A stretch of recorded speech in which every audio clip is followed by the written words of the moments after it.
This program features live coverage of an African safari and may include animal kills and carcasses. Viewer discretion is advised. Good afternoon, everybody. Welcome on board. We have got a male lion who is running down the road after some vultures. This is a wonderful afternoon to be out. He has been sleeping. Vultures have been descending. I'm not the only one out. There's Trish out as well. Let me just check who else there is. We've also got Josh and Yapi and Taylor. We're just going to follow up on this activity because it's not often you get to see a male lion in his condition running, but vultures are descending right here. We're just going to try and put that on frame for you. Action, action, action. I've never seen dark mane move like this in my life. And he's going to chase the vultures off of something, and that is how a male lion gets his food. There he is, right in front of us, a dark mane here on Djuma, and we welcome you all on board your live African safari.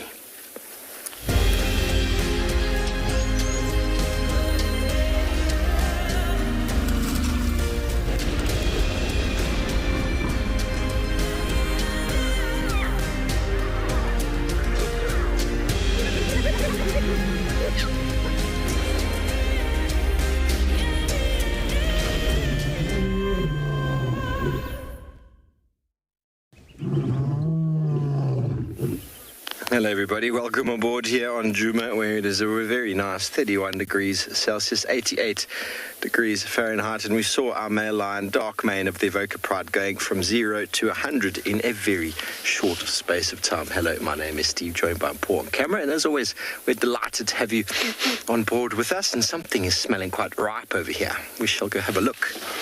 What is it? There's a tawny eagle. There's some vultures there. We'll hopefully get them on frame for you, but he's going to be eating. Oh, he's got an impala. Goodness gracious. That is a young impala that probably didn't survive the night. Well, that is how a male lion of his caliber is going to survive. He's still going to go into the shade unless there was a leopard that killed it and was startled off. How's that? He has done a very good job. So the impala looked quite stiff. It didn't look like it had any feeding on it. Young impala. If you are not into graphic content, everybody, please look away. This animal is very dead. Don't go deeper into the bush, dark mane. But it smells. Surprised he didn't find it before. But this is how he's going to get his sustenance.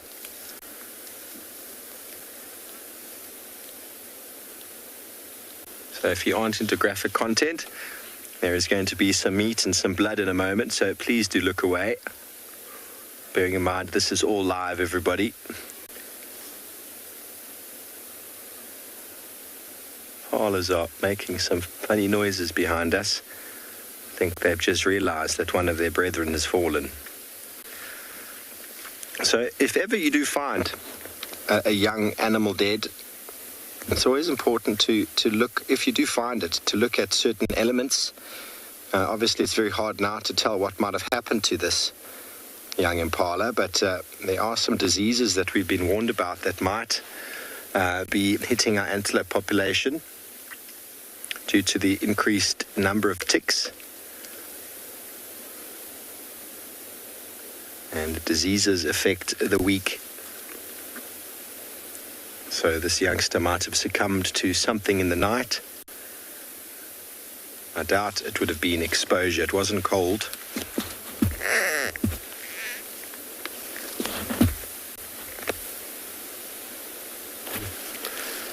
So the tawny eagle found it, and the lion has scavenged it. Anna Hasty, no, you can't underestimate him. Did you see him running? He was a three-legged speeding lion. His right foot this morning, Trishala was saying when she was looking at him, was looking far more swollen than it has of late. And I think the Telematis are fed up with him following and stealing. But I've said it before, there's no greater scavenger than a male lion. And he actually looked up at us because he was fast asleep. He looked up at us, and then over Mpa's shoulder, he saw the vultures, and then he was wide awake.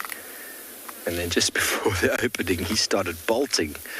That's why our opening was a little bit bumpy, but that is what happens in a live show. You can't predict what these animals are going to do, and sorry for being so late in this regard. But if you have any questions, please, or comments, send them through to #WildEarth on Twitter. Throw them in the YouTube chat stream. If you're under the age of 18, get your parents or guardians to send us an email, kidsquestions@wildearth.tv. Alternatively, please go onto the website. If you have not registered already, please do so, and go over to the live Safari page and submit your questions there.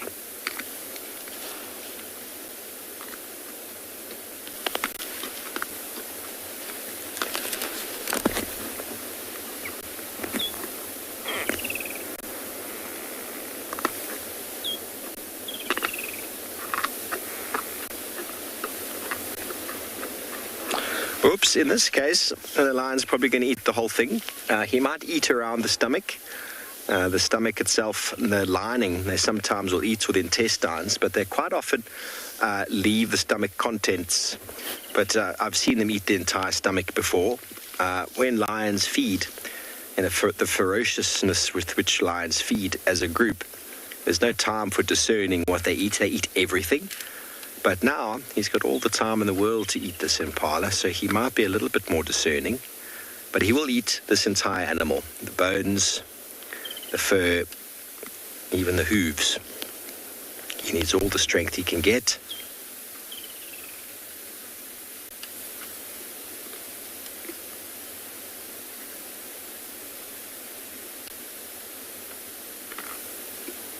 See, so that kind of behavior of watching the vultures will stand him in good stead, because if hyenas make a kill, or cheetah or leopard, and any of those birds are around and get involved, he will follow them and he will manage to capitalize on whatever kill the other predator has made. Well, as said before, we're not the only ones out. Let's send you over to Trish to say good afternoon.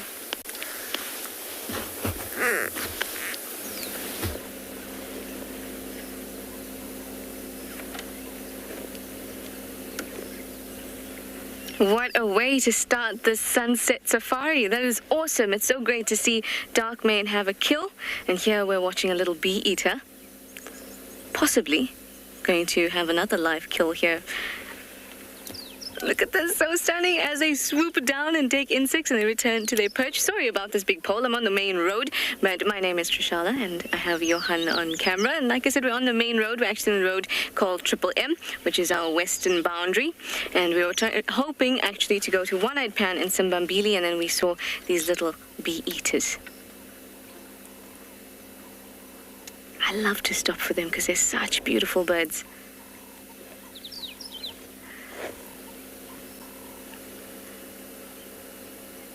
And they really will swoop down and come back to the perch for this. So they're great for photography. Or if you're just patient with them. Now come on to here, bunting as well.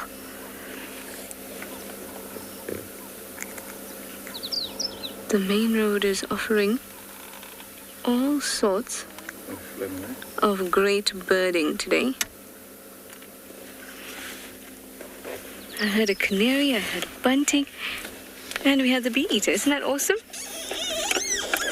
You might wonder why the main road. Well, strangely, it's because a large road like this means that lots of little things fly between and makes it very easy for the birds to see if they want to catch insects. So it's not surprising, actually, that we have lots of birds here.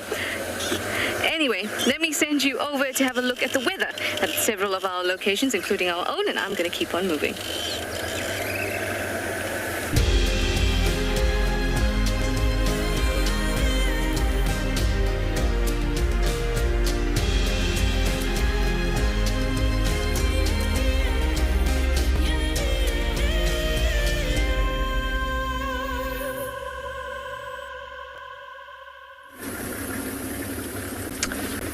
Good afternoon and welcome to a very humid and very warm andBeyond Ngala, where we have just dropped down into the Timbavati riverbed. I'm Yapi. Behind the camera we've got Gert, and we thought we'd have a quick stop, have a look and a listen out, but not too far out from our right there are some lions, and hopefully some lions with cubs. You can see it's a beautiful anna tree that's draped over the scene. Massive one, and there's a few smaller ones around it here, but it's the only big anna tree that we have here in Ngala. So I think we're gonna make our way around and see if we might get lucky to see some lions.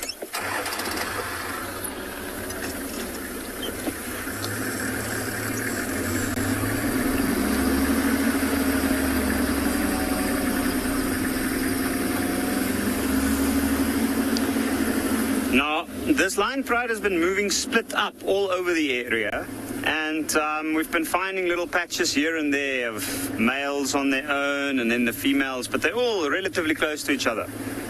And the reality of the situation is that even though they found split up, they were then a few minutes walking distance from each other.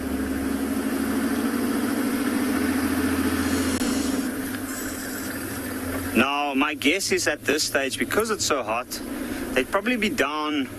There's a little bit of a bank in the middle of the river here, which is covered with some spike thorn and bush willow thickets.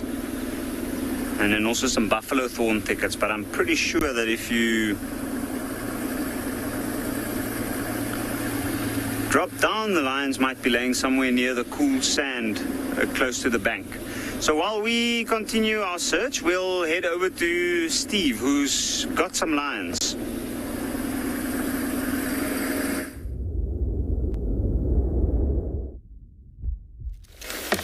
Welcome back, everyone. Well, this is what caused dark mane to move. There was a couple of vultures flying, and I said, we kind of looked over because they looked at... I've got to tell you, though, to be honest, the truth of the story is that dark mane looked up at us, and he gave us just this little lazy eye of, I'm a sleeping lion. And then he clearly had seen something over our shoulders and sat up. And he looked straight through him, Paul, and the boy was like, hey. But he was actually looking at the birds flying right behind over Paul's shoulder. And the vultures were circling, and they put their legs out, or what we call the landing gear, as they start to sort of come in for landing. And that's when he got up and started running. It was quite a wonderful little moment there of my camop having a moment to himself. We have so much fun out here, everybody. And anyway, there was a tawny eagle with this little group of whiteback vultures earlier. And the vulture to the bottom right of this selection here has got a very bloodied head, and the crop is distended, which means it actually was feeding. The rest of them don't really look... a couple of them look like they had a little bit of meat. So they must have got just a couple of morsels out of that impala. They're able to put 1 kilogram or so of meat into that crop, and that's beneficial for if they have a partner who's on the nest, or they have chicks in the nest, then they can carry that back for them. It's also a way of storing it without having to chew it now. You store it in the crop, and then you can deal with it a bit later.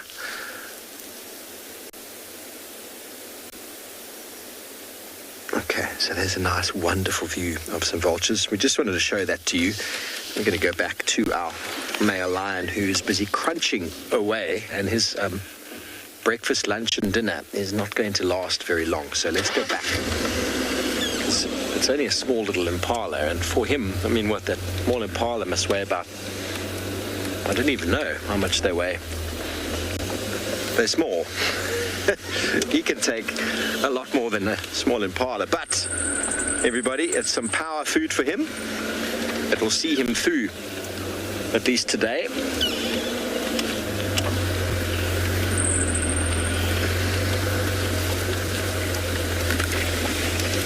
So much happens just here around quarantine. It really always is quite an amazing story. Oh, he's gone. Oh no, he's just moved into some more shade. You tell me when you're happy.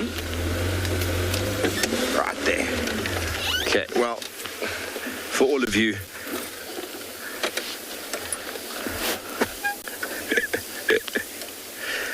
oh, thanks, Jared. This was a baby Impala. This was just a yearling that he picked up. So how much a little yearling Impala weighs? He's only in, November, December, January, February, March. Only 7 months old, 6 months old. So still very small. I wouldn't say they're more than 15 kilograms. Bones and all.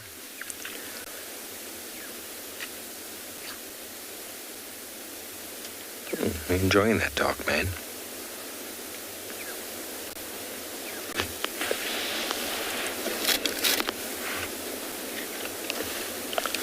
I mean, Nicanova, I've heard stories of lightninged animals not being eaten, although I've never seen it. We had a male giraffe back in my day at St. Gita that had died, and it had died. We don't know what had killed it, but it was, by the time it was found, it was beyond dead. It was next level dead. And the lions went there once, and they ate it a little bit, and then they left. But the smell of that was just, it was just next level. So when you become an old male like this, or he's not really old, but an injured male, he will eat anything. Lions aren't normally too discerning. And wild dogs and cheetah are very discerning in their meals, but leopard and lion are able, and hyena, of course, are able to eat things that are way beyond their expiry date. But I've heard lightning, but that was in Ngala, I think, Ngala or Phinda recently, where they had those animals electrocuted, but then they found them being eaten. So I don't know. I've only ever seen a duiker that was electrocuted, and the next day it was gone. So who ate it? It's very hard to say.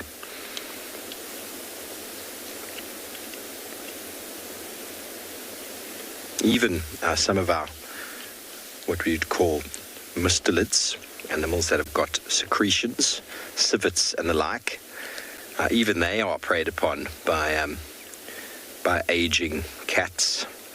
Tingana's been feeding on civets. And Tingana was feeding on a civet that was well beyond its expiry date. Tristan, I think, was it in January or December? Well, anyway, last time Tristan and I worked together, he tracked down Tingana just there close to camp with the most rotten civet that he's ever encountered. And Tingana was eating it. So, when it comes to eating and hunger, it's why often everybody I talk about anyway, drivers. And many of you who have not been watching the show or don't really know what I mean by drivers will understand this quick little analogy. When you are so hungry, you say the words, "I'm so hungry I could kill somebody." Now, you're not necessarily going to kill somebody, but get to the point where you are starving, and it's amazing the levels to which an animal or a human will go for food. So drivers are what dictate our daily activity. Drivers that dictate our lives, and they can change on any day. It's why individuals like Darkmane, who is injured, who's getting hungry because he's not following the pride, who's scavenging, is going to lose condition, and his hunger is going to start outweighing certain other drivers that might normally be quite dominant in his life. And so it's very important to understand the physical condition of an animal and where they're sitting in that life stage, because old, injured or starving cats are extremely dangerous, because they start to lose other drivers that they might have had more dominant, for example, the fear of man or things like that. So when a male lion is mating, he generally forgets all about food, to the point where after 4 days he's so hungry, he's potentially more dangerous than he was 4 days before, because now suddenly he's so hungry he doesn't actually care what comes along.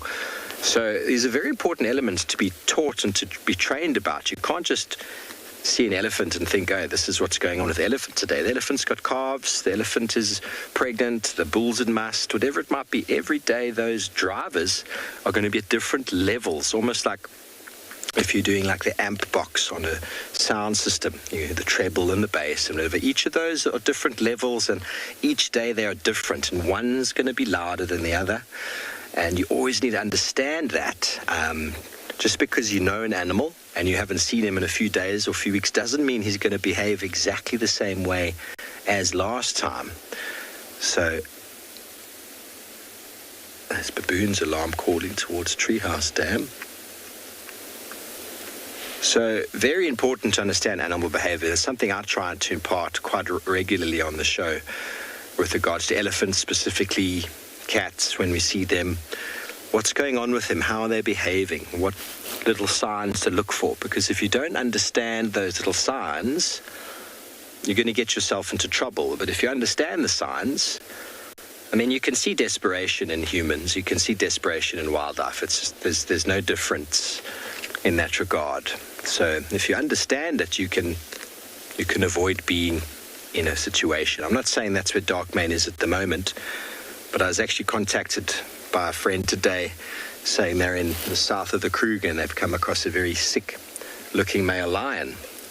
And, you know, that's a very sad state of affairs, but those animals become a little bit more sort of precarious. And it's very, very important to be aware of that. All of the incidences we know of in the past of specifically leopard attacks on humans in the Kruger has come about by a diseased or old or injured individual. Never by a healthy, fit, strong one, by one that's something has transpired, might be illness, might be injury, and it's led to that animal getting hungry. And you've all said that to yourselves or out loud in traffic, wherever you might be, that you're so hungry you could do something. Well, that's a reality. Hunger and starvation are a reality, and unfortunately it's part and parcel of what happens out here. He injured himself with a buffalo, and there was no human influence. He is going to live his life out in that regard, and he's going to do so by scavenging, and no doubt as he scavenges, he's going to lose condition. Okay, well, Yapi loves his lions. Let's send you over to Ngala and see if he's had any luck tracking them down.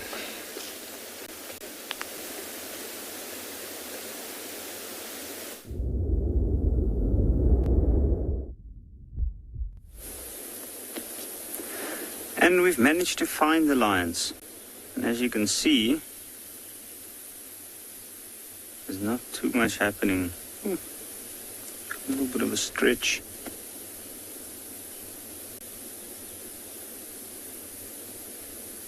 By the looks of it, they are practically incapacitated.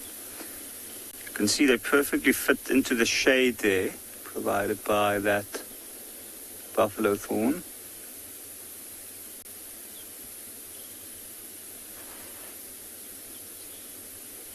And somewhere around here in that bush, I think, is the other lioness with her little cubs. And that's why these lions have been in this area for the past couple of days. So the two off on the left here, they are the previous daughters of that lioness. You can see the one's got a bit of a cut on her hind leg, which I wonder how that came about. And if I had to take a guess, I'd say it's more than likely an injury around a carcass at some point. Maybe from hunting.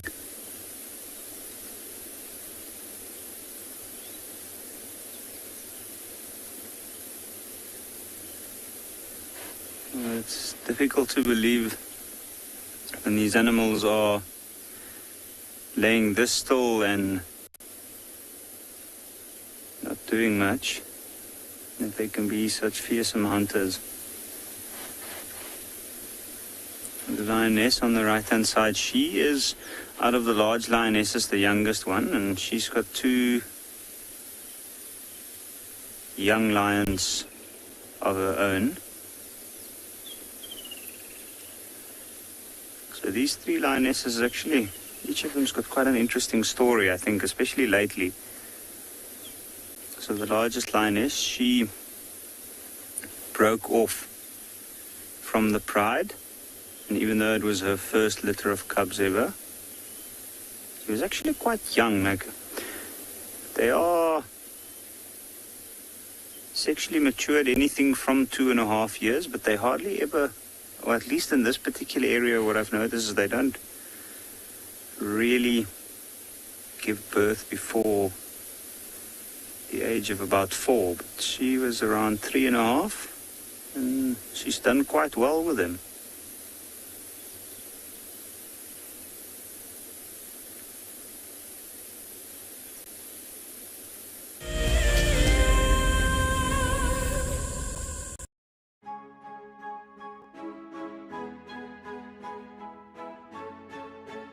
Hi, my name is Damon and I'm a guide here at andBeyond Phinda Private Game Reserve. Join me and our resident ecologist Craig Sholto Douglas at the fireside on the 21st of March for a discussion on 2 of our conservation projects. In early 2016, andBeyond was faced with the fact that without some serious intervention, our rhino population could be in some serious trouble. And so a decision was made to start a rhino dehorning program. Sadly, the fastest mammal on land, the cheetah, is also racing towards extinction. The andBeyond Phinda conservation team has been working on a project that aims to increase the genetic integrity of cheetah in protected areas around the country. Sign up to be a WildEarth explorer and join us for a lively debate where we'll answer as many of your questions as possible. For all of you WildEarth explorers who bought plaques, today is the day that you will make your very first safari on our vehicle. Because we are quite remote here in the bush, they have taken some time to arrive, but I am happy to say they are here and they look great. Marcel has spent the day attaching them. Let's take a look. Before we mount these nameplates, we just give a light dusting of green paint.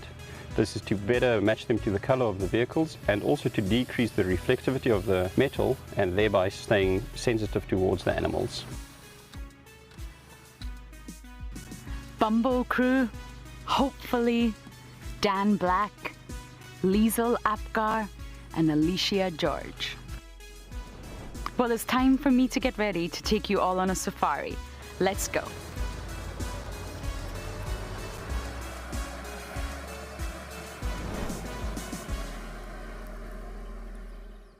Hello, I'm Marna, your WildEarth Safari Guide from andBeyond Ngala.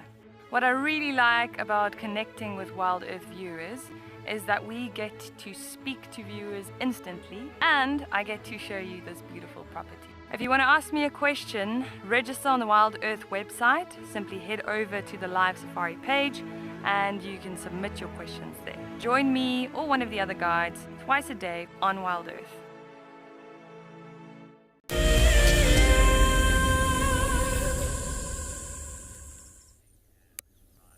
Now, of course, as it goes, the content that we have has disappeared, but I found another one, so I'm going to do a very quick introduction.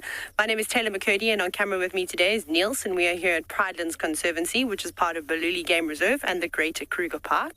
I apologize that I look so distracted, but it's very difficult to spot what we're looking for in these murky waters. Niels, can you see it?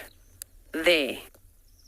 And the reason why it is so difficult for us to find what we're looking for this afternoon is because there are frogs in the murky water. This is just a little area that has filled up, but it seems to be quite filled with life at the moment.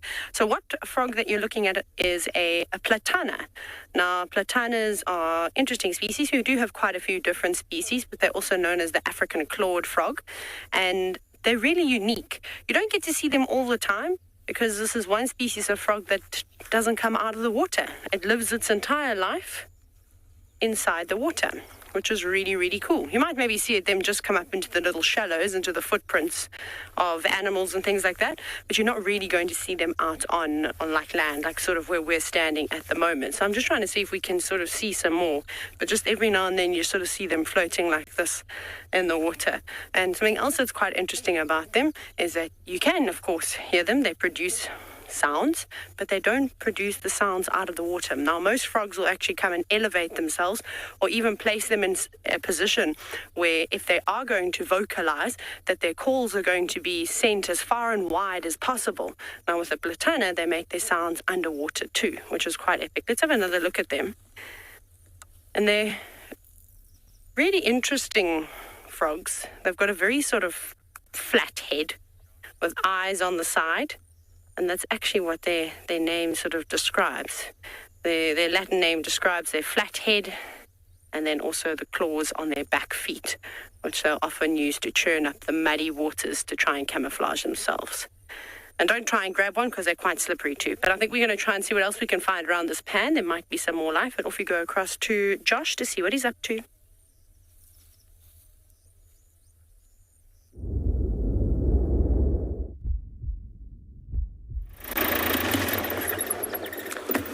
Well, good afternoon and welcome to a slightly wet and bedraggled Tswalu Kalahari. My name's Josh and I'm going to be your guide this afternoon. Behind the camera is BK. So, as you can see, it's rather overcast here, a little bit warm, and we've been very lucky, as we never complain about rain in the desert, to have a little bit of a downpour, which has cleaned out the roads and has brought out all these amazing smells. So we're going to take a little bit of a bumble, see if we can't get lucky and maybe find the cheetah from this morning or maybe one of our meerkat families. But let's see what else there is out there.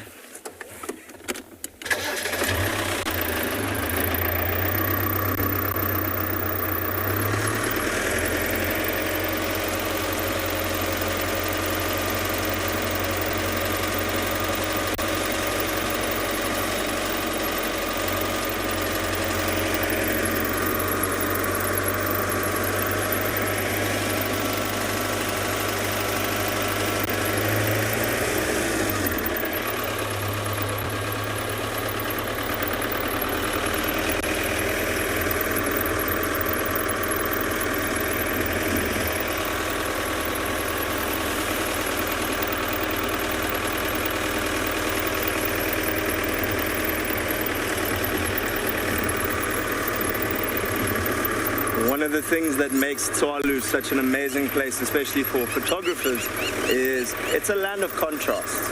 And the sky with the green of the rainy season is definitely something I would call a highlight.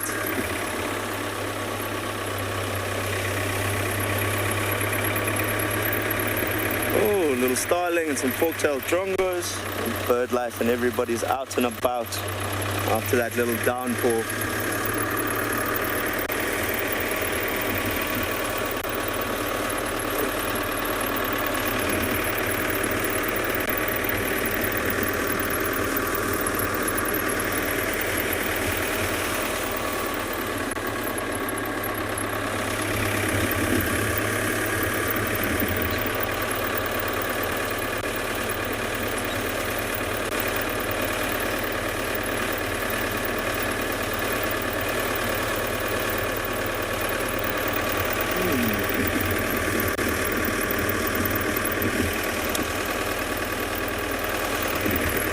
Slowly starting to clear up over different parts of the reserve, but don't think the rain is totally gone just yet. Hopefully we'll get a few more mills.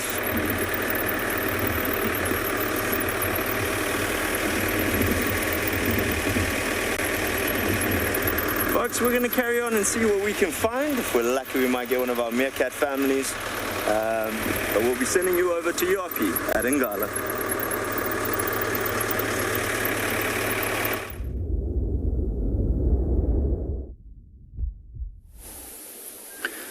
So it was unbearably hot there by the lions, and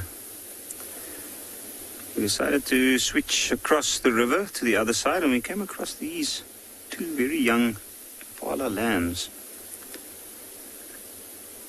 3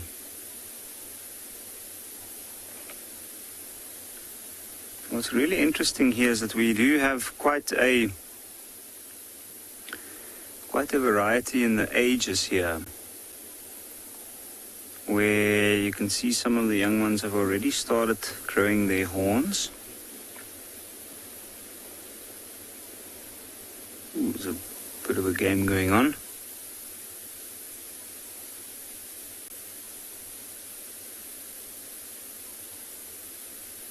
As soon as one of them starts moving, that instinctual decision to run kicks in. But there you can see, have a look at the small horns on that little male impala. So he must have come from the early part of the rut last year, and was more than likely born over November, December, or over December, beginning January. Where some of the other ones that I've just seen, they seem like quite a bit younger. They seem like they've been born recently, which means that they were probably from the later rut.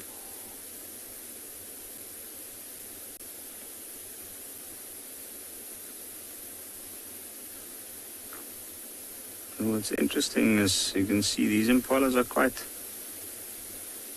efficient at using shade during the middle of the day. It is unbearably hot here today, and there is a massive storm building.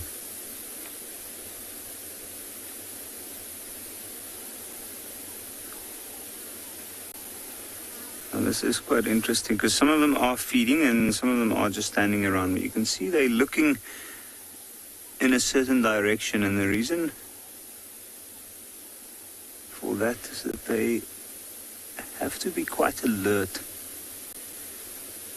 in this dense bush here. And there's also a male approaching. You can see there's some of the younger impalas also, like the tiny little ones.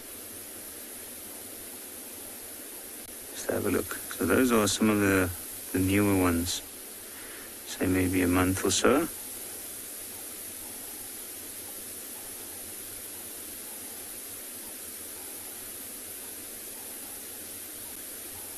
And I always marvel at these little impalas being born so late in the season. Because against predators they really stand no chance. They stick out like a sore thumb. There's a lot less of them.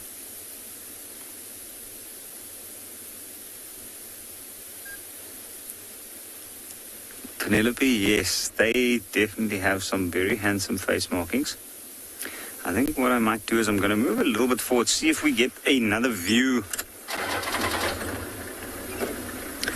of some of the impalas.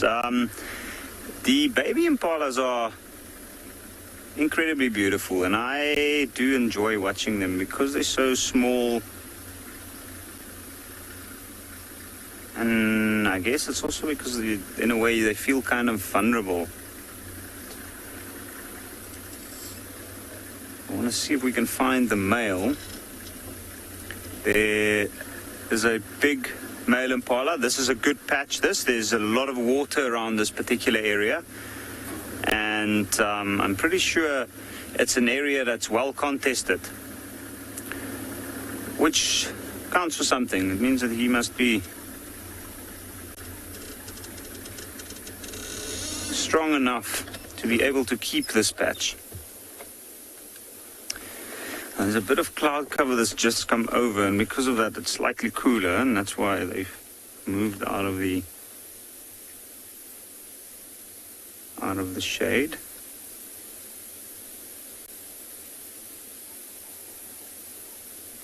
Here's one of the younger males. His horns has just started to grow.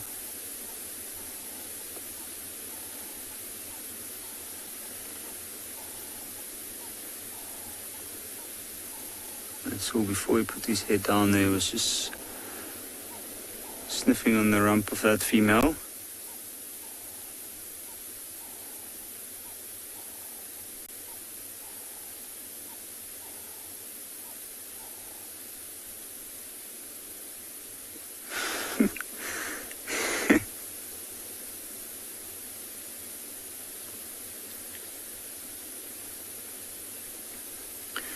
Leanne, yes. Usually, something just happened. There was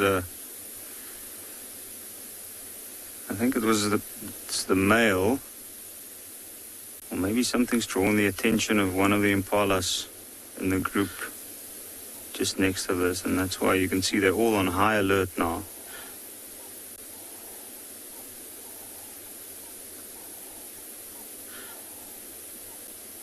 That's often taken as an alarm. Even though the intent of that alarm is more to tell whatever it's seeing, if it is a predator, that it knows it's there, it's watching it. But the other impalas also do catch on to it and know that that means that something's seen or there might be danger nearby. But to get back to the question of when the horns start growing, so with these young impalas, usually from about 2 months, you start seeing the little protrusions come out, and then slowly but surely they start growing. So that young male walking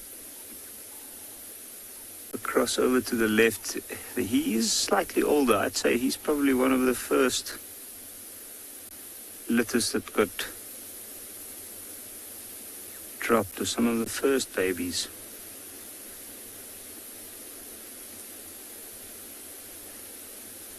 You can see at the moment like there's a bit of unsurety.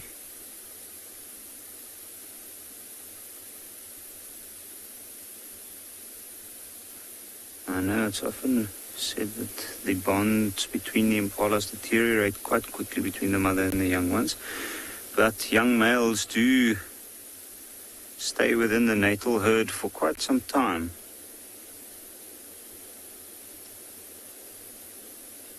It can be up to about 2 years before they move over to a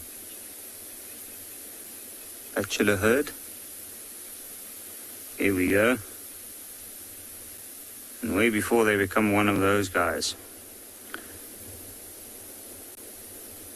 I don't know, something has drawn their attention, and I'm not too sure what it is. I have not seen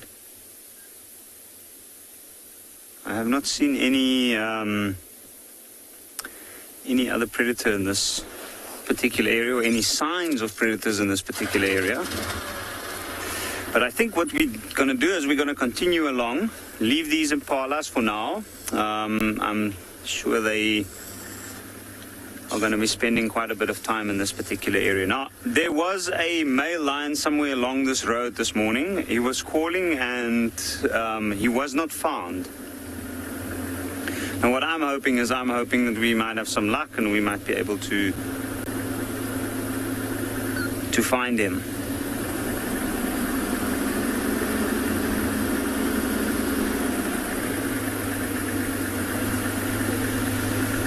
Now, one of the good things, it rained actually. In the middle of the day, we had a bit of rain today.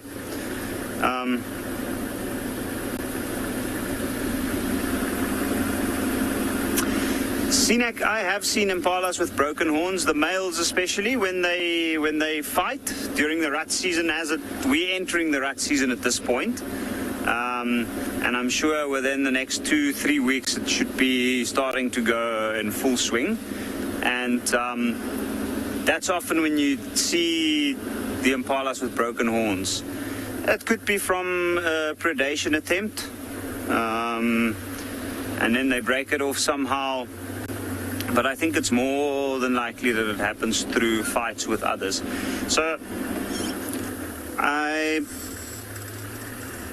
one of my first experiences on Ngala, when I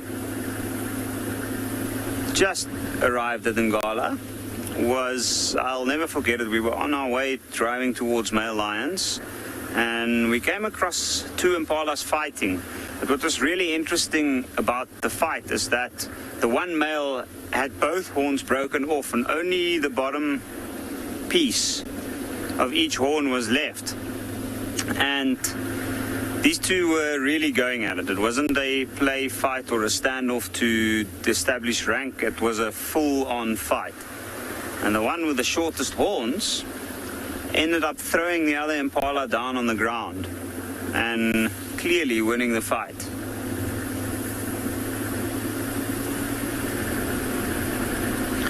And I've often wondered afterwards if it's actually aided him because it's so short. It didn't have the other horns in the way and he was able to manipulate the other one better. Whoa, just came across an elephant bull. I'm going to sit here for now. I'll move a little bit forward in a moment, but I just want to see what he does. He's coming over from the left.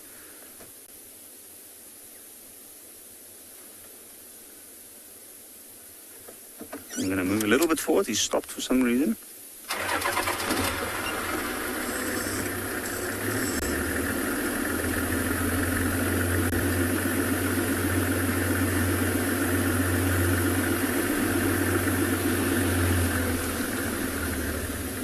Now, that is quite a large bull, that, and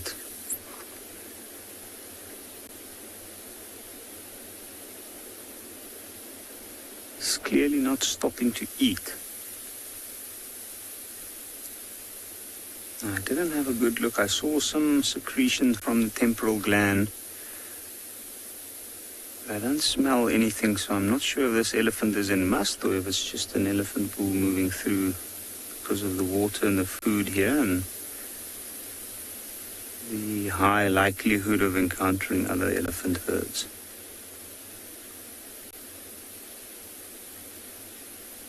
How beautiful is that light on the animal? Highlights that creased skin.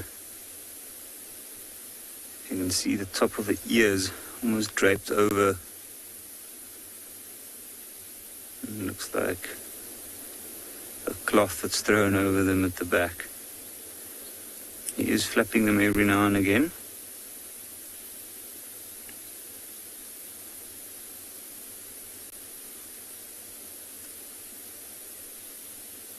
Through that huge veins on their back pumps about 12 liters of blood a minute. And they all go through the ears, so they get cooled down. And the theory is that it cools the blood down and therefore it helps the animal in general to cool down. But the direction that he's heading is a watering hole. And there's also some mud puddles, so I think let's continue. We'll push on, we'll see. Maybe we're lucky and we get to see him wallowing.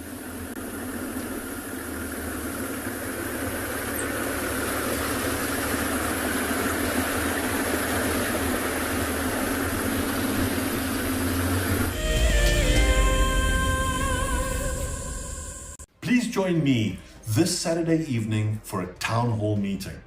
It'll be live and it's an opportunity for me to tell you about what WildEarth is, where we're coming from and where we're going to. And it's an opportunity for you to ask some questions, give us some feedback and even maybe get more involved in WildEarth going forward. 7:30 this Saturday evening, wildearth.tv. It's open to all. You've just got to be registered on our website and we'd love to see you there.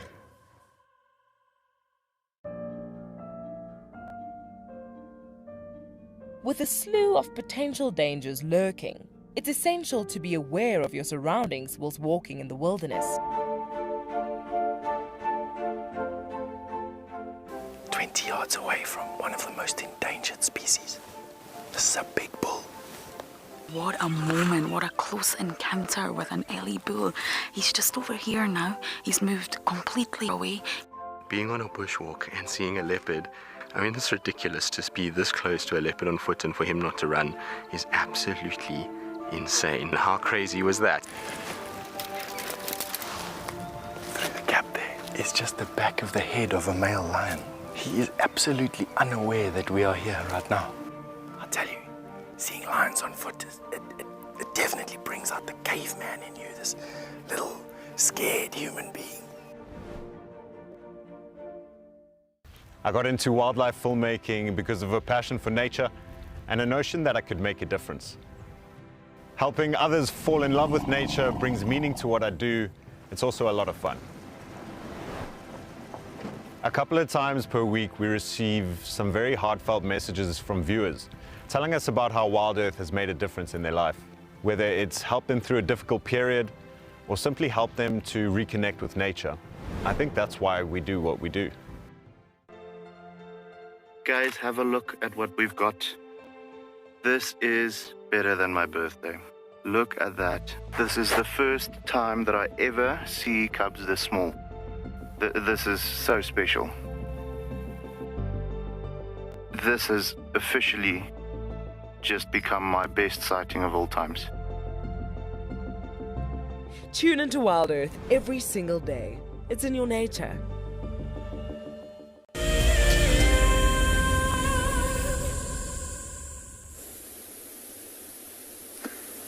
So the elephant's still on the road just up ahead, and he's bypassed. There's a pan system off to the right, which I thought he was going to stop at. He did stop briefly, but he was sniffing around to see if there's any other elephants. So it looks to me like he's looking for other elephants.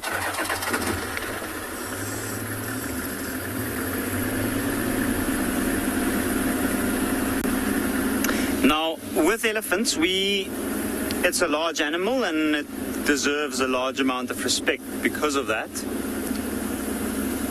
So when we view elephants, especially if there's a chance to view them like at a distance like this where it's open, then you give it time to move off and keep it a good distance away from it.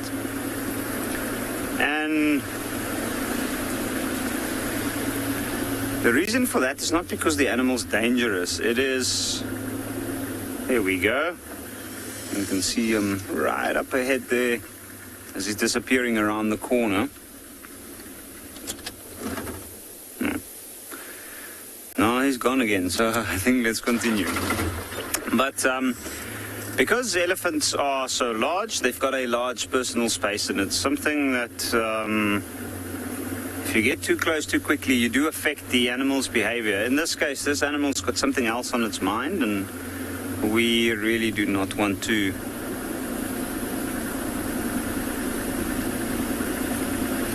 be taking his mind off whatever he's doing.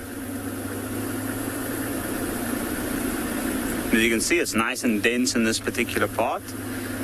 It's right along the bank of the Tswalu River, which is not far off to our left-hand side.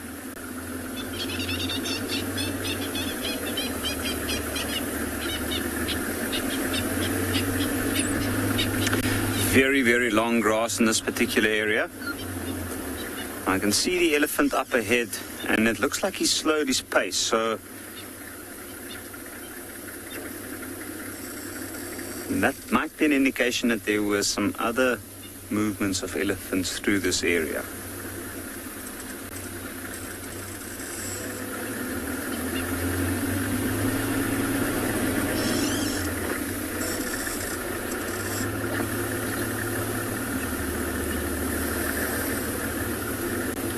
But it is almost a complete jungle in this part at the moment.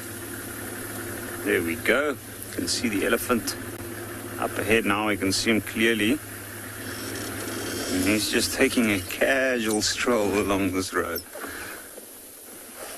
And I can see on his backside, it looks like he's been rubbing himself up against a tree. Like it looks like there's some mud there. Along the hip bones and the spine, it's a little bit darker.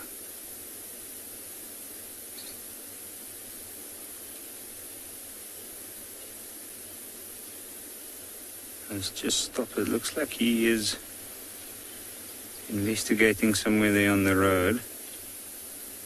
I can see his trunk is up, bent at an angle now.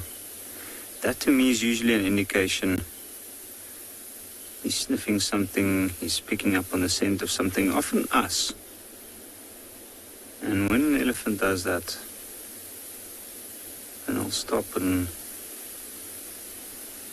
make sure it continues. In this case, he is aware of us, so I don't think it's us that he was looking out for. I think he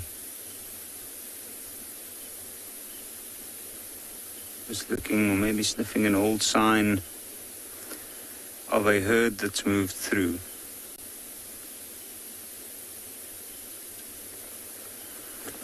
I'm going to move slightly forward again, see if we might get...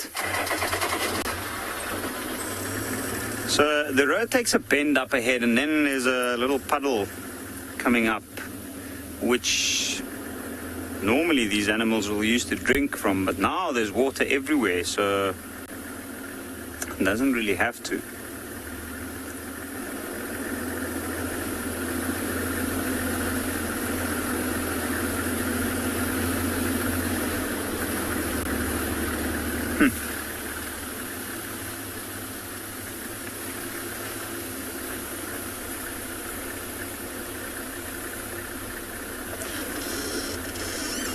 Jerome, that's a good question. A docile elephant turning into a charging elephant can happen in an instance. It is very difficult to put a specific time to it, but it is a large animal that looks slow, but it can cover ground very quickly. And it usually gives you the sign beforehand.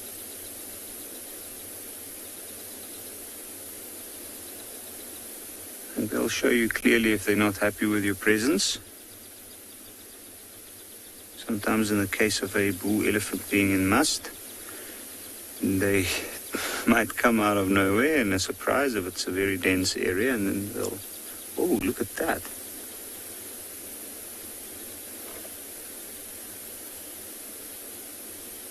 He's found another elephant. And it looks like it might actually be a slightly larger elephant. Now see, this is exciting stuff, and that's why he's been stopped, because that looks like another bull elephant. So I saw we're actually right at the spot where he stopped at first, and there are tracks heading off the road in this area. And it's a little bit of an awkward greeting going on there.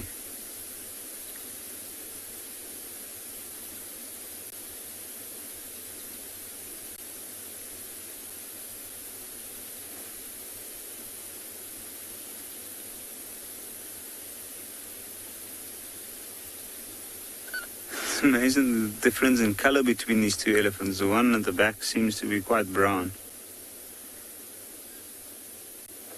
I think he's already covered himself, maybe with a different type of soil.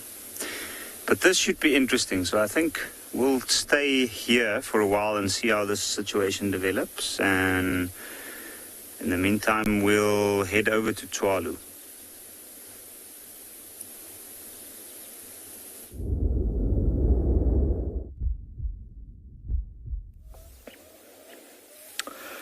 Well, folks, welcome back. I believe you've had some excitement with elephants.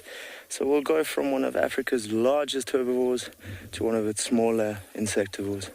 So taking a look here, or omnivores more accurately, we've been lucky enough to find our Mokala family of meerkats. So we've got one lovely one standing on a dead branch there, just kind of having a little look around his sentry. And then to the right, a couple of individuals of the family. Bit of grooming and just trying to stay warm. Breeze is a little bit chilly here, so as you can imagine, when you're that tiny, it's not a fun thing. But the rest of the family is a little bit east of us, sitting on the edge of another burrow system, and this is pretty much in the center of their territory. These guys can have territories anything up to about 12 to 15 square kilometers, which is quite a lot for a small family group. Lots of talking going on between the family members here.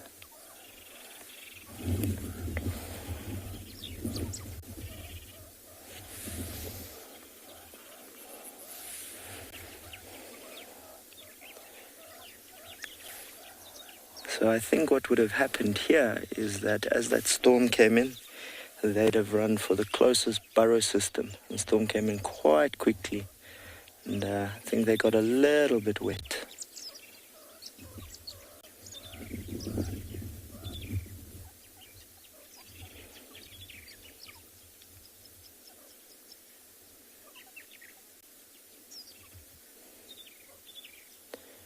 future, that mutual grooming will be helping reaffirm the family bonds between them.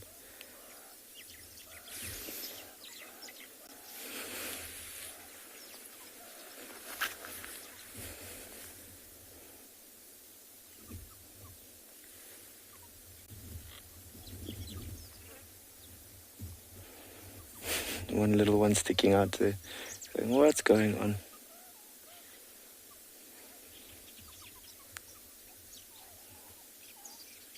One of our adults here on this branch is having a little bit of a time balancing there.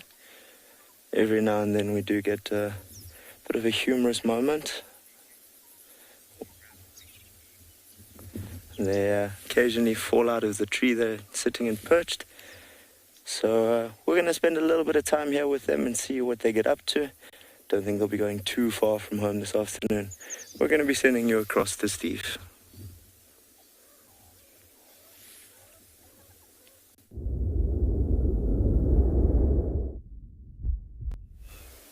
Welcome back to Djuma, everybody, where we've got a female blackback puffback. How awesome is that? Used to be known as a puffback shrike. She's doing a little bit of grooming here. Quite a nice, strong beak.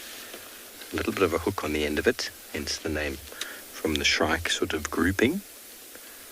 And puffback, because the male, when he's breeding and getting all territorial, puffs the back up so he looks like a ball of snow. Makes him stand out quite easily. And that red eye, it's also quite characteristic. The Brubru looks very similar, but the Brubru's got sort of a rufous sort of patch just under the armpit there.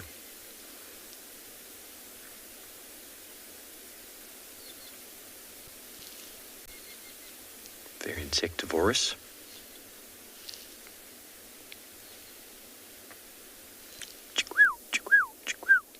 It's my rendition of their call.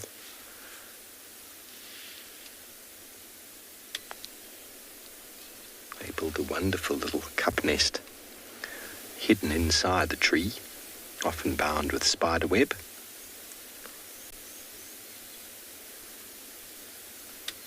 There's a number of birds that use spider webs for their nests. It makes sense to a degree because, you know, sort of parasites and the like that might want to crawl into the nest. We get caught up in the web. It can add some camouflage. They can stick things to the web as well. It probably helps a little bit with the fledglings. But how splendid to see it just sitting. I don't think I've ever had one on camera this long before. Oh, itchy armpit.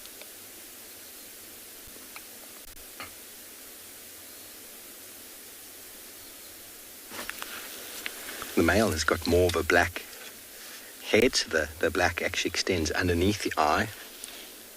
There's a female that's just above. Oh. Might even be a youngster from this season. I heard that little contact call there, little chip. Nothing like what I just tried to do. I wonder if this is a new bird for any of you out there, the blackback puffback.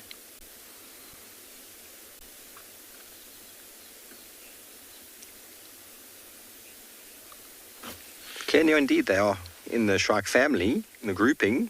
They used to be known as a puffback shrike, as the Brubru used to be known as the Brubru shrike. But the genus is very different. The genus is Dryscopus kubla, Dryscopus. So they're a little bit smaller than most of the shrikes, but they are Lanius. Lanius kubla is the old name.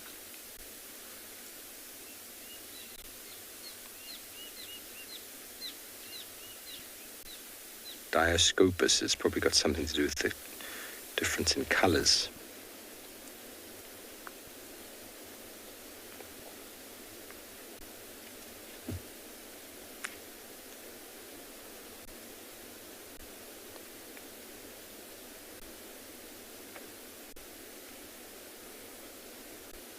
The French name, boule de neige, which if you speak French means a ball of snow. And the Afrikaans name is a sneeuwbal. which is also a ball of snow.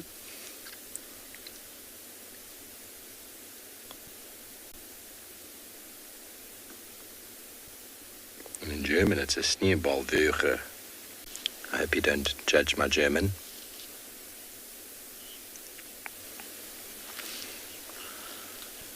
Catstrain, I do have a list. My list is currently on 625 Southern African birds. Still quite a few to go. We need to get a lot more marine birds, a lot more Palearctic. Actually been trying to, sorry about the game drive radio, I've been trying to get out onto a Palearctic trip down out of Simonstown. There actually was a whole email thing going around last year. That was for this year, and obviously things are a little bit different with regards to a return trip to Marion Island. You could win a trip to Marion Island. Normally people go to Marion Island and then they're stuck there for a year. Not that I would be adverse to that, but to be able to go to Marion Island and come back again on a trip with a whole lot of bird watchers, I think would be profoundly entertaining, profoundly enlightening from a birding point of view, not to mention the marine life we might see along the way. But I haven't heard much more about that, so if that trip's still on the go and one of you are watching that's involved in the organising, please let me know that I have a spot available. I'd love to jump on a trip to Marion Island. Wow, I can't believe this puffback is just taking it super easy.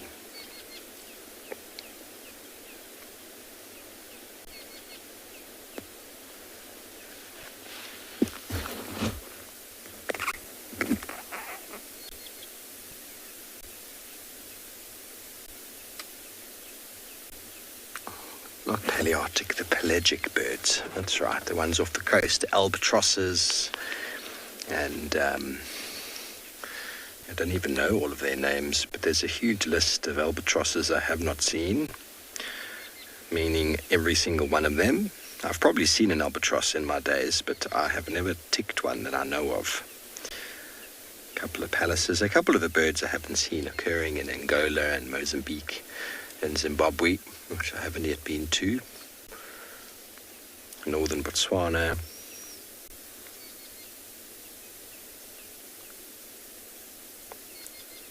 Boobies, brown and masked boobies, red-footed boobies. I haven't seen.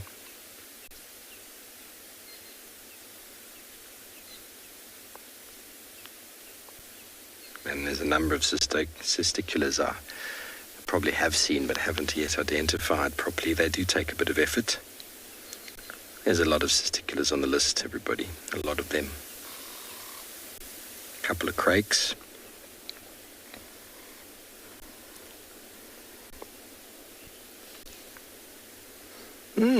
Well, interesting. That's definitely one we don't get on camera often, everybody. They are often very, very mobile. Linda Polly, 122, well done. Keep it going. Keep it going.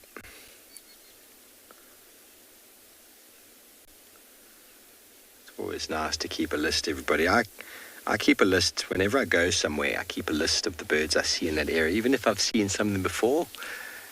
But I've definitely started my travels with regard in the last few, 7-8 years. I've definitely started revolving around what my bird app says with regards to a region and what birding sites there are. And I generally go there to get as many of those birds as possible, which is good fun.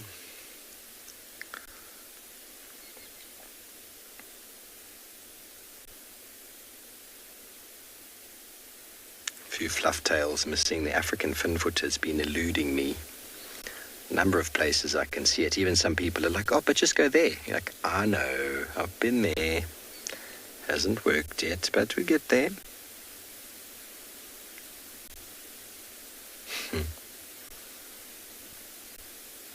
Some birds are just very easy for some, and some are not. So then another two birds that are lacking are the frigate birds. Obviously they are all the way out on the islands, all the way out in the ocean.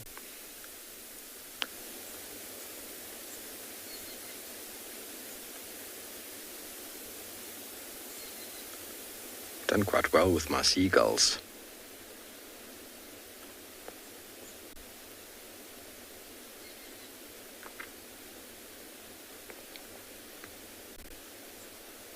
Okay, well, first time ever I'm going to say this, that we're going to move on from our bird, and well, we're going to send you over to some playful meerkats over at Tswalu.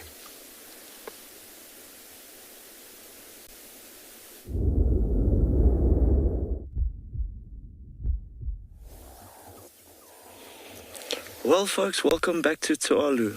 I believe you've learned a lot about birds, and our friends here who we're sitting with pay a lot of attention to the birds around them. Some give warning calls that warn them of impending threats, and other times the birds themselves are the threats. So when you left us, they were all nice and relaxed, and now it seems to have turned into a rather energetic game of chase and an all-out wrestling war. Everybody seems to be kind of having a little bit of fun and games, except for our friend sitting on the top of the tree there, who is diligently still on duty and keeping his family safe. Oh, it is definitely WrestleMania this afternoon amongst the Mokala family.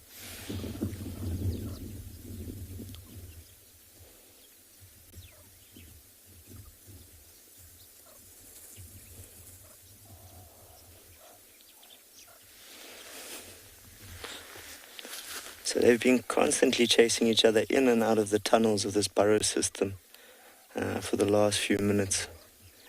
I think the rain has rejuvenated everybody and given them a little boost of energy for the afternoon.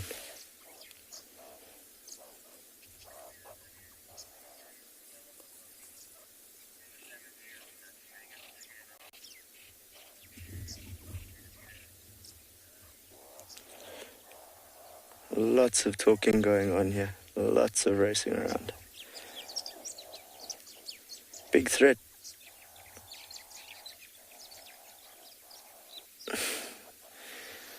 Beach Bunny, I cannot help but agree with you. They are indeed too adorable. Especially this little guy here on his own who's decided he's still a little peckish, so he's going to have a forage around and see what he can find.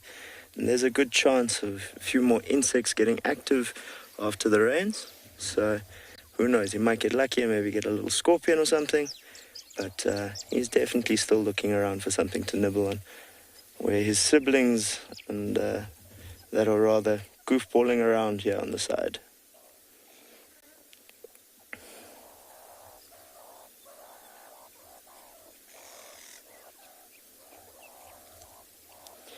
So this play wrestling will play quite an important part in their lives. Obviously, it's a nice way to keep the family bond strong, but also it teaches them the agility and skill and speed in that they will need potentially when avoiding predators during their lifetimes.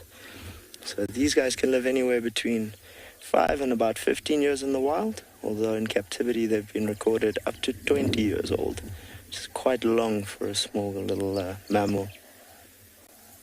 I do quite enjoy the fact that the little guy at the back there is trying to take on his much bigger and older siblings without a second thought for how big he might be.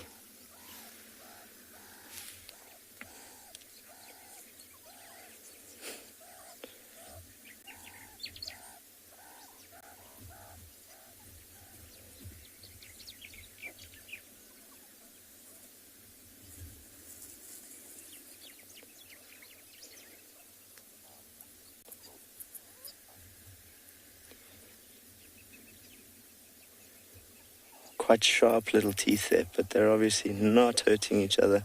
There's a lot of playing and challenging, but those teeth will be perfect for breaking through the carapaces of insects. And that's primarily what these guys will be feeding on.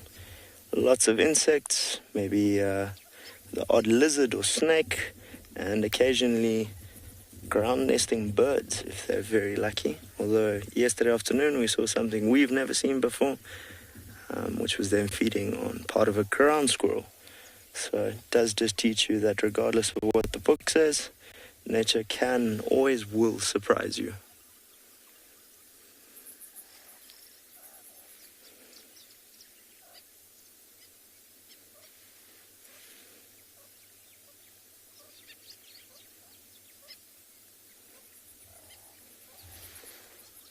Looks like we've got 1 or 2 more individuals heading out, deciding that maybe they need to forage a little bit more. So these guys are completely diurnal.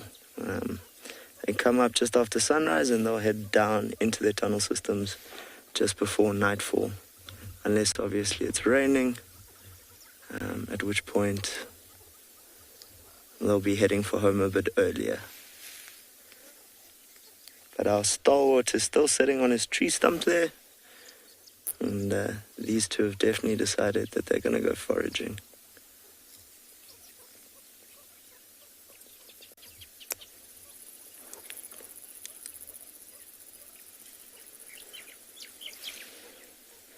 Looks like our friend's coming down the tree and decided he's in the mood for a snack as well and is going to carry on foraging. Which is quite interesting because here in the background, a little bit further away from us, you can see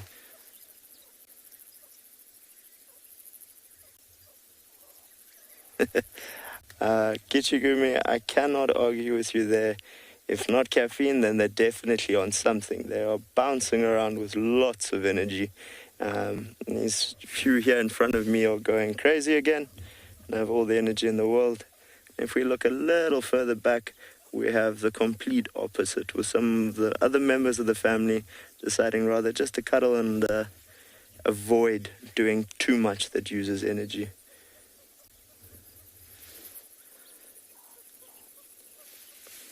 Oh, here we go again. And it's the battle royale of tag.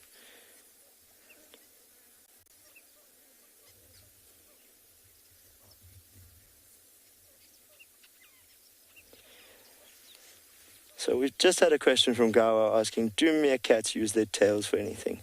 I think as you can see in their acrobatics, they're definitely using them for balance and that. And you'll see often early in the morning, or if they're trying to get a bit of a visual of something further away, they'll stand on their hind legs. And they use that tail to balance against, almost like a prehensile limb. And occasionally, like the individual we had on the tree stump, when they're climbing, you'll see they almost wrap that tail around to give themselves just that little bit more stability.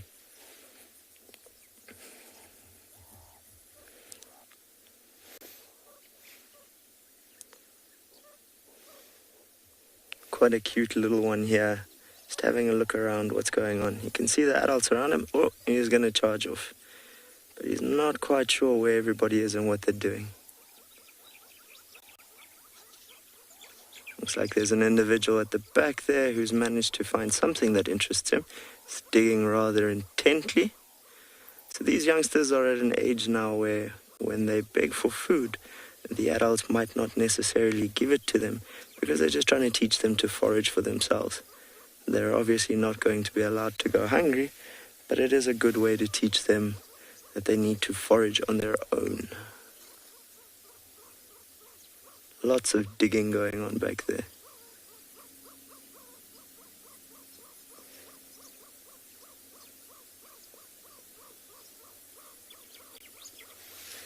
Well, definitely looks like the hubbub of activity is ended. I think everyone's starting to forage again. We'll stick around a little while longer and see what they get up to.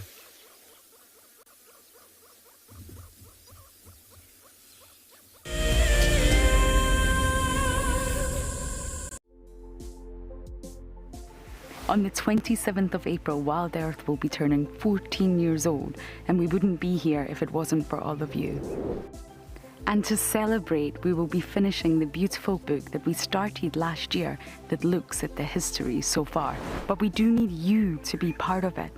Please submit your most memorable sighting, or what WildEarth means to you, or even just your name and a comment to be included inside the book.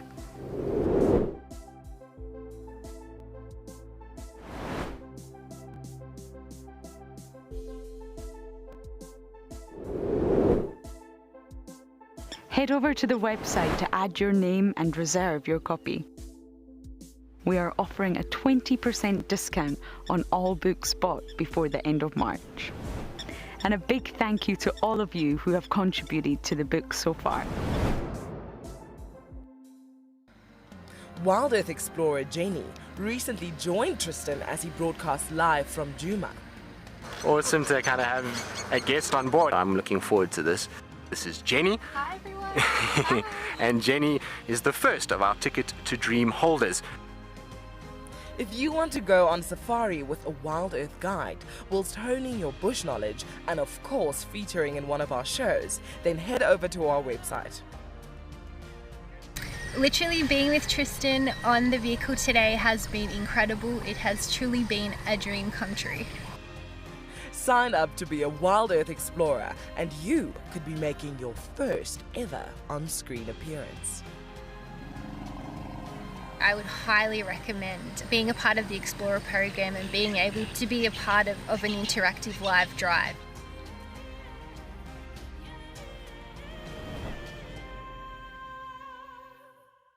It's a huge privilege to be in these incredible places with these amazing animals. I love filming lions. When they do get up and do something, it's always spectacular. When they are playing, are incredibly fun to watch, especially subalterns and cubs. I love being in the bush and working in these incredible places with these amazing animals. We want to bring it to you so that you can almost feel like you're right there and be able to experience it and enjoy it the way we are.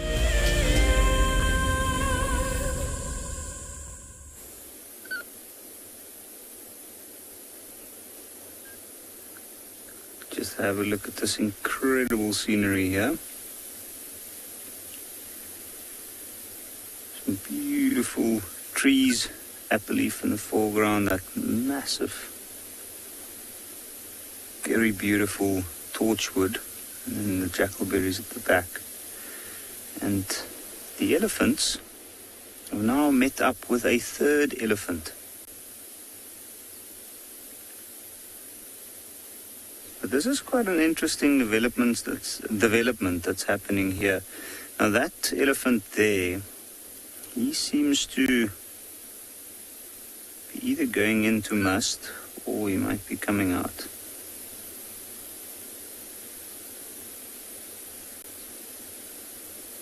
The third elephant was a lot younger, and you could see he was immediately treated as such. Not quite the same respect that we saw the other two have for each other when they met, but that one there, he seems to be a little bit more boisterous. They've each split up and now started to do their own thing and feeding on their own.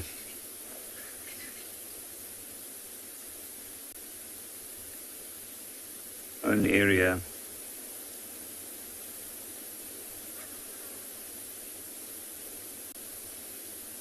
Actually, no. I see now the two other elephants are together. You can see that one's flapping his ears, trying to cool down. He's standing right out in the sun. And then these two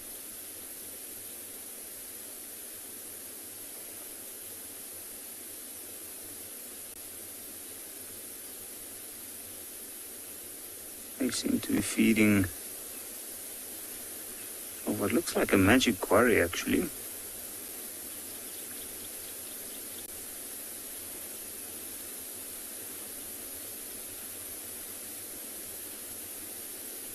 Everything's changed now, So I was thinking earlier that the elephant might be tracking elephants, but I thought a herd with females, in which case maybe he was tracking some other bulls. And these bulls, now you can see the size difference between the two. The one at the back slightly smaller and looks a lot younger.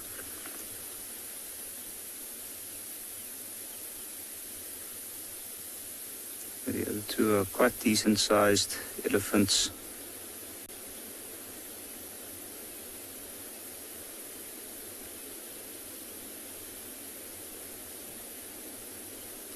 Now, it's not unusual to find bull elephants in groups like this, especially some younger ones with one or two larger ones.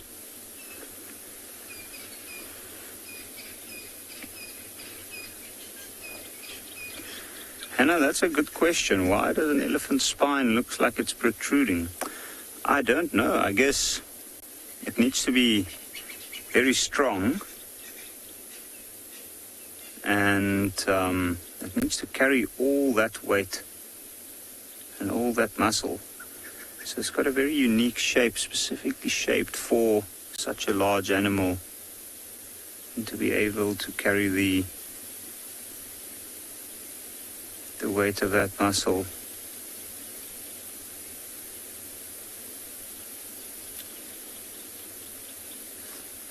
But as to a direct answer of why the spine is looking like it's protruding,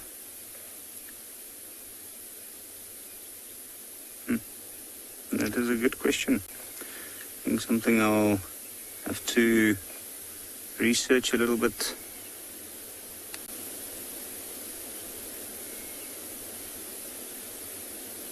Maybe it's got to do with the fact that the way it's shaped, or the animal in general. So maybe that is something that or that aids them. It must have some function.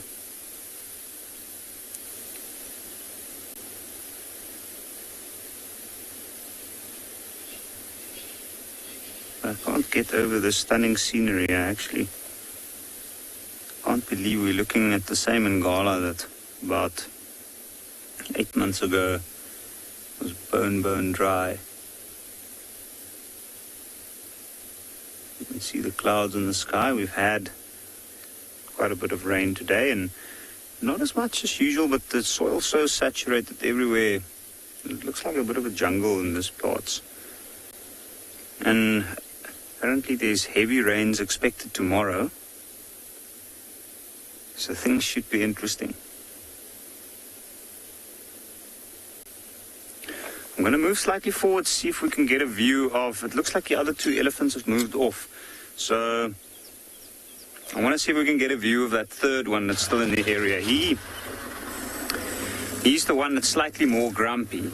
So I would be interested to see what he gets up to.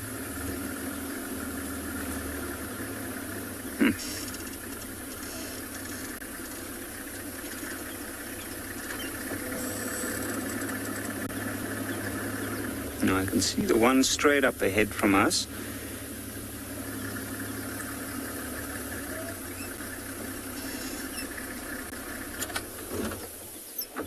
And I think I'm just going to give them a little bit of chance. They are quite close to the road.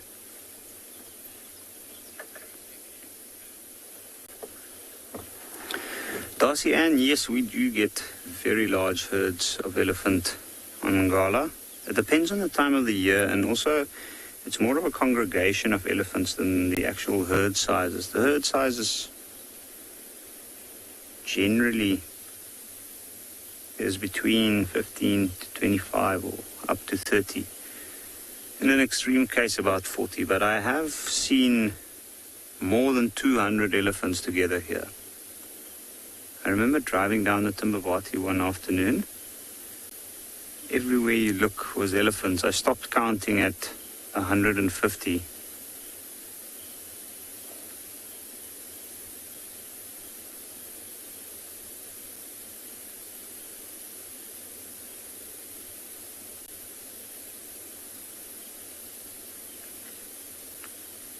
So these elephants seem to be moving out of each other's personal space, and I'm sure they might move together. There's enough resources in this area at the moment.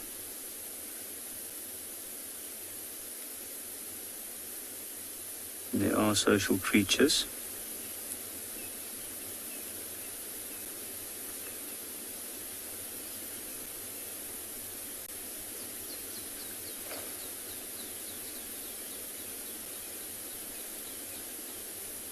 You can see the tree shaking as the elephant's breaking off that branch.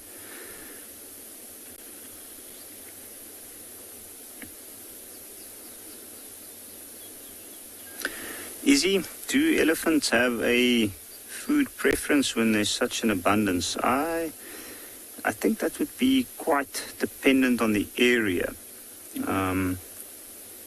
In this particular area, and I haven't noticed something specific. Like I know certain times of the year you can see that they do go after stuff like the marula or the bark of marula trees in the height of the winter, or the knobthorn. But it varies, it constantly changes. During times where there's a lot of rain, and at the moment what I've noticed is they mostly go after grass, especially tall grasses and clearings in areas with relatively nutrient-rich soils. The grasses are high in protein, and you can imagine an animal that big needs a lot of protein.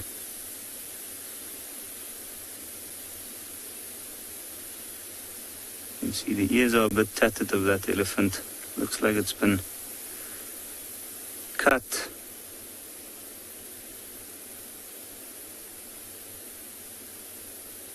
He's even lost bits here and there. There's no surprise really, is it? I mean, look at the dense vegetation that he's moving in at the moment.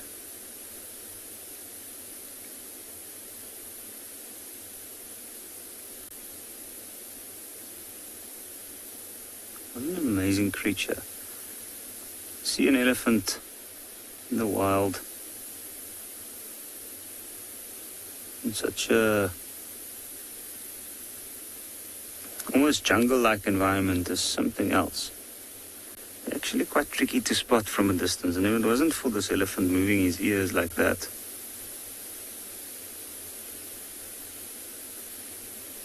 he wouldn't be as visible.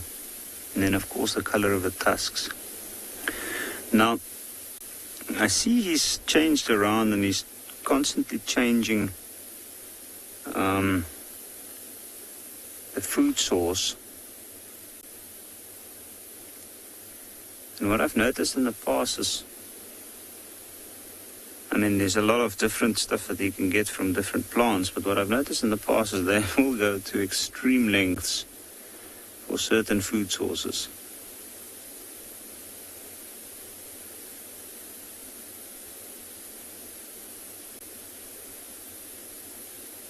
Occasionally just go past a tree of a certain kind, break one branch, eat that, move on. Or as they walk past an area with a trunk on the ground and their incredible sense of smell, they might smell a tuber of some sort or something under the ground, dig it out, eat it and move on.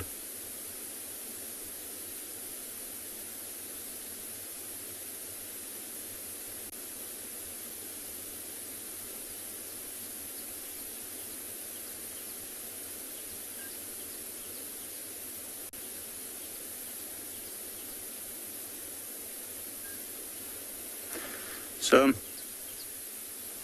even though we only have 3 elephants here, the large elephant gatherings on Ngala, I think what we can do at first is we can, like at the moment what I've noticed is I've seen mainly the bulls. Like these 3 elephants we're seeing now, they 3 together, and like these groups are found throughout the reserve near areas with good grass growth and water. But as the season changes, there's also a lot of musk bulls around at the moment. As the season changes and the water becomes less and less, we find that the animals gather in very large numbers. Further to the north of the reserve, we have a section of Mopani woodland. And because Mopani trees' leaves are very high in protein, and the trees themselves keep their leaves quite long into the winter time, you see a lot of elephants gather up there, and they are everywhere. Even though they're tricky to see, it's like 3-4 herds of, say, 30, I mean, that easily makes more than 100 elephants. And then in the Timbavati, on occasions, even though the herds might not be related, or some of the members might be related, and that's also in times that they meet up because they used to be part of a herd that was just too big, and one of the older females had to take her part and break away.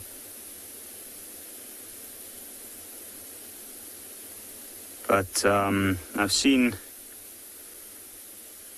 elephants everywhere on the Timbavati banks. If you drive usually towards the height of the dry season when water's really scarce and there's only a few little either natural puddles or 1 or 2 of the man-made watering holes.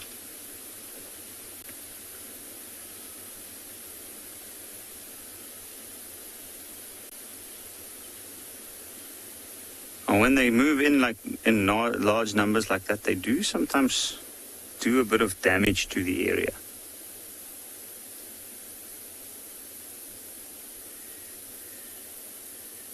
In fact, especially to the roads and some of the infrastructure. But I guess that's part of living with elephants. Incredible creatures nonetheless. You can see now this elephant is feeding off some grass.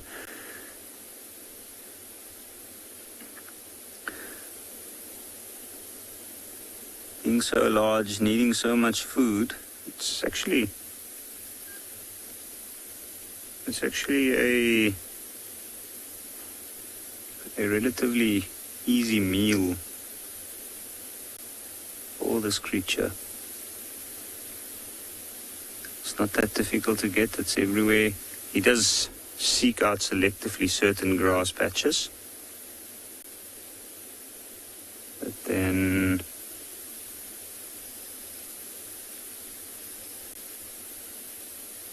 he shakes the sand off, put it deep in his mouth.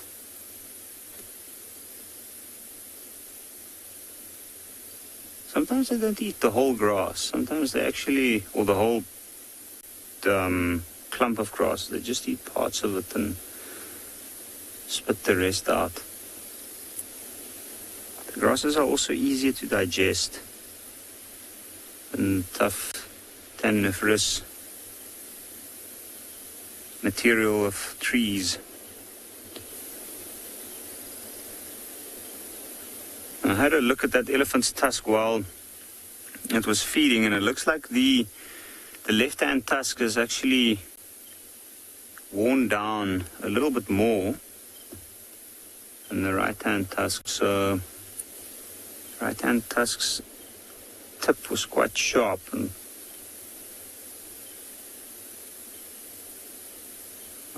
if I had to take a guess, I'd say it was a left-tusked elephant. So there's the other one. That's the one that is in a very peculiar mood. I can see what looks like mud on his back. There's also some leaves.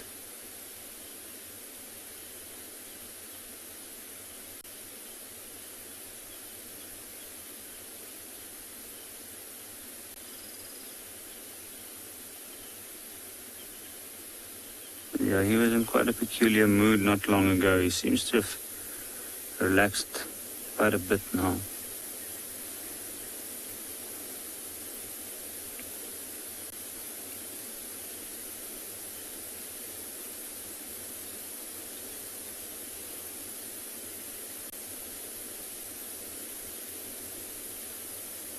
Now, on a day like today, even though it rained, even though there's cloud cover,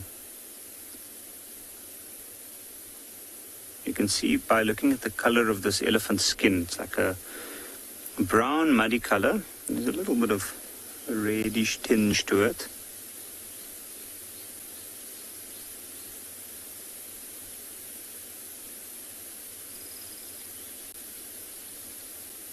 Well, that might just be a little bit of iron oxide in the soils. But they've been covering themselves in mud for most of the day, and it found a good spot. In this case, if I had to take a guess, I'd say this elephant probably went to go lay down somewhere on the bank. And I've noticed this before, where you drive into the river and you see near crossings, like they're right up on the banks, where it's easier for them to lay down and then get themselves back up. And then you'll find them on their sides, literally, they can't really roll over, but they literally roll to the point where they cover their whole body. What I do think we're going to do, it looks like the two elephants, the two younger ones, have moved off. So I'm going to see if we can get a better view of that one.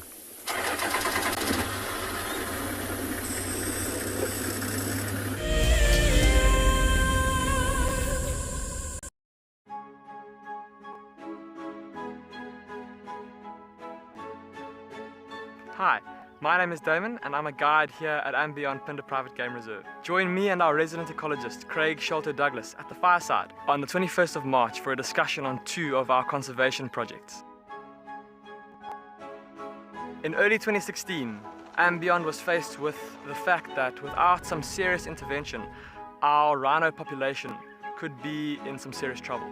And so a decision was made to start a rhino dehorning program. Sadly, the fastest mammal on land, the cheetah, is also racing towards extinction. The andBeyond Phinda conservation team has been working on a project that aims to increase the genetic integrity of cheetah in protected areas around the country. Sign up to be a WildEarth explorer and join us for a lively debate where we'll answer as many of your questions as possible. Our lives are dictated by alarm clocks, traffic jams, constant multitasking, and countless distractions. The wilderness is where many of us feel the most human. On a bushwalk, we become part of the natural landscape. As you step off the vehicle, everything comes alive.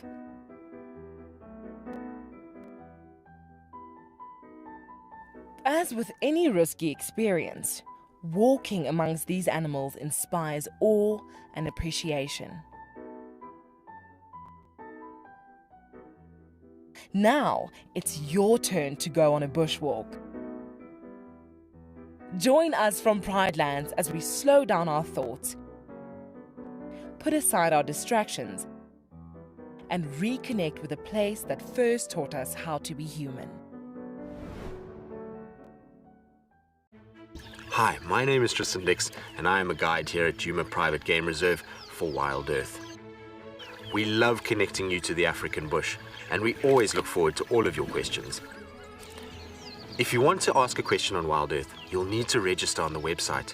Once registered, go to our live safari page and submit a question below the live feed. Catch up with me on WildEarth.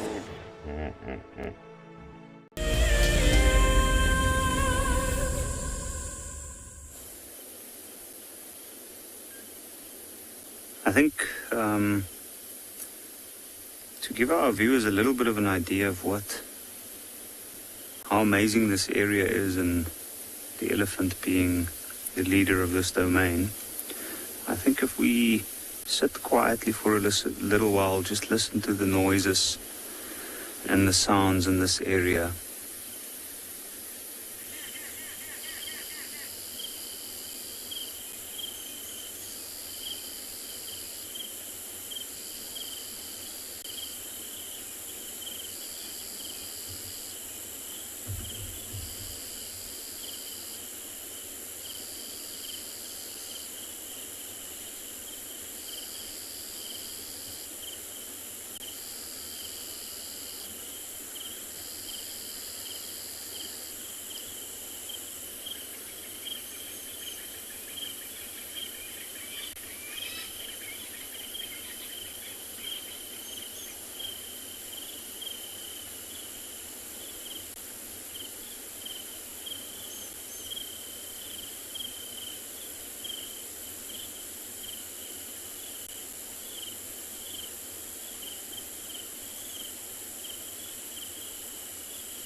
Amazing, eh?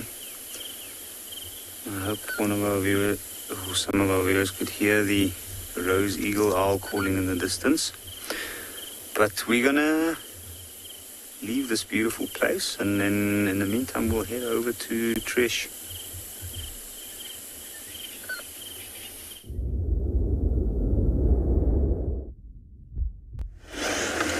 Welcome back to Trish. We're at the hyena den. We're just going to position in a way that we can have a look. Oh, they're right at the den entrance. I see one little head, but I don't see any adults. So we're going to go around the other side and see if we can find some adults. If not, you know the drill. We'll have to leave.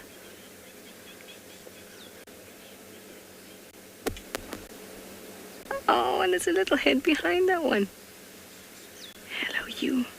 Very cute. All right, let's swing around and see if we can see any adults before we get too carried away.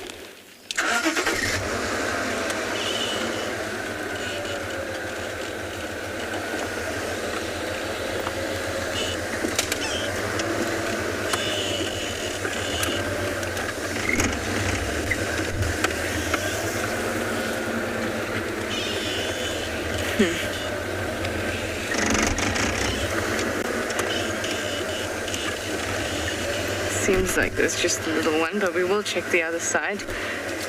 This den is really nice because it's kind of reminds me of a roundabout or a traffic circle.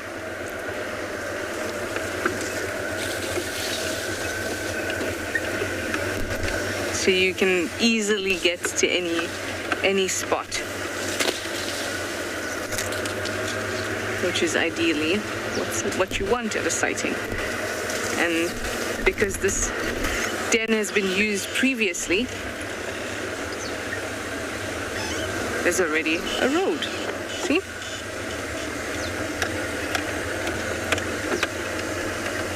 Right, if there's no adults on this side, sometimes I sit there, but I don't see any.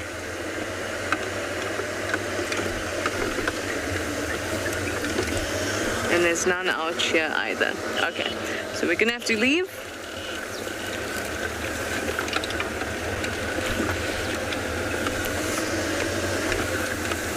Because that's okay. Why don't we see what's happening at good old Treehouse? Maybe, just maybe, there'll be some elephants. Like I have been requesting to the bush for the last couple days. Although I did get them at Chitwa with Mareebs. But I specifically ordered elephant swimming.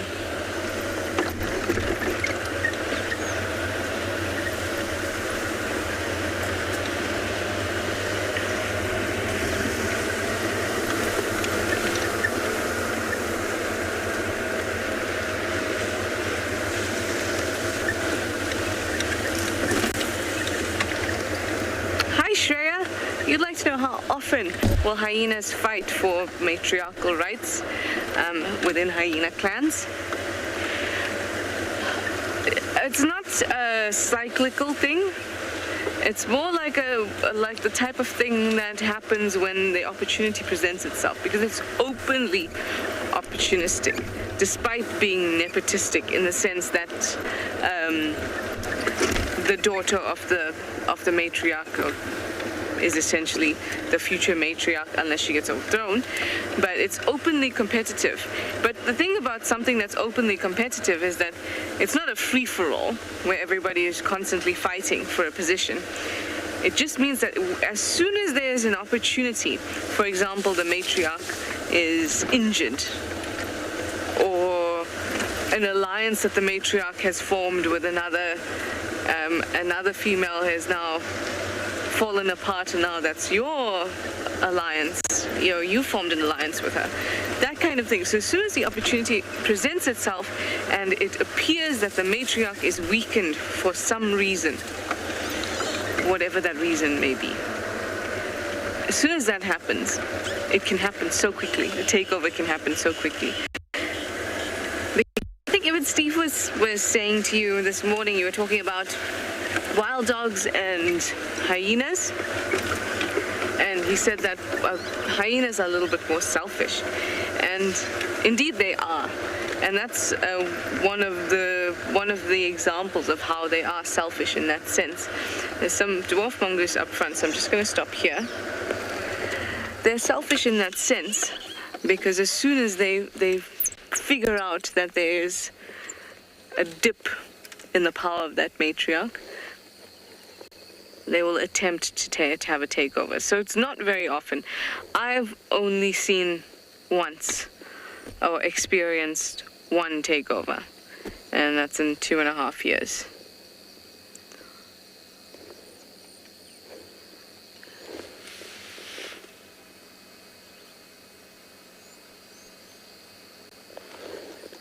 Hello, little mongoose. Enjoying yourself here? Oh, you're waiting for the sunset, the spectacular sunset at Treehouse Dam.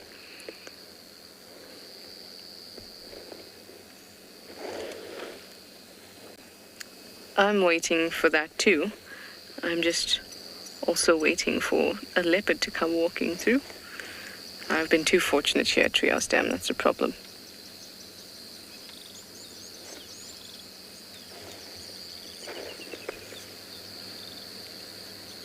Well, what they're actually doing, despite, I don't know if they actually want to enjoy the sunset, but they could. But what they're actually doing, or most likely doing, is just absorbing the last bits of warmth and sunshine before the sun sets. Because once the sun sets, they are nowhere to be seen. Even when the light is just low, they're nowhere to be seen. They'll be safely tucked away in their burrows.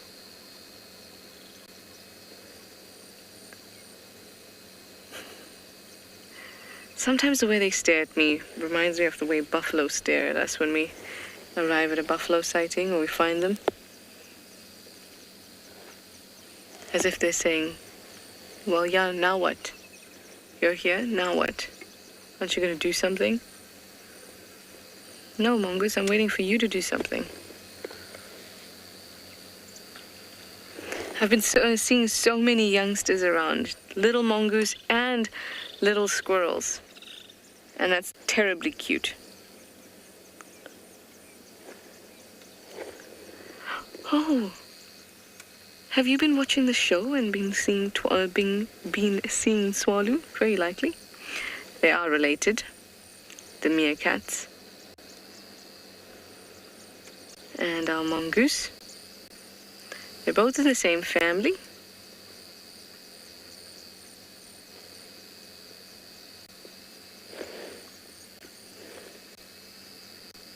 Fierce little carnivores.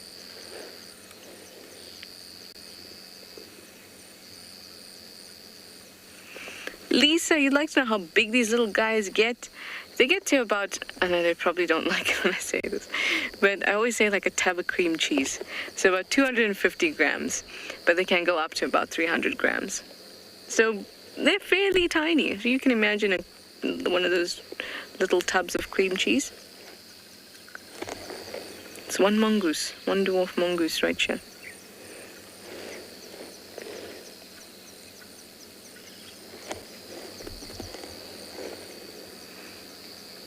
And they are, of course, as you would have heard many times before, the smallest creature in the order Carnivora, which is different to saying they are the smallest carnivore from a dietary perspective. Sorry, there's just a fly all over my face. And hello, Blacksmith Lapwing.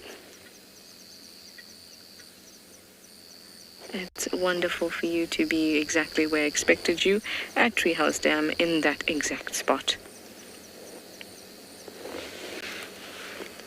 Just turning around every now and then because I remember that I found, well, actually, Johan and I were doing a very similar thing, looking in this direction, the southerly, or towards the south of Treehouse Dam, and behind us appeared Tlalamba, holding on to the hope.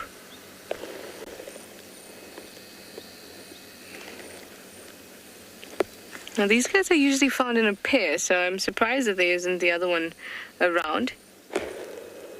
It's very difficult to tell the sexes apart, so I can't tell if this is the male or the female.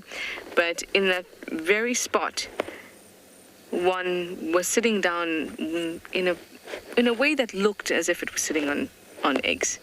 But when I went and checked closely, there was nothing.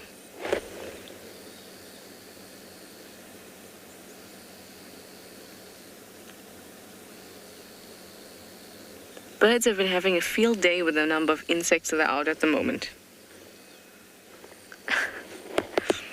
Everyone's commenting on how quiet it is. It really is very, very quiet. The bush is very quiet this afternoon.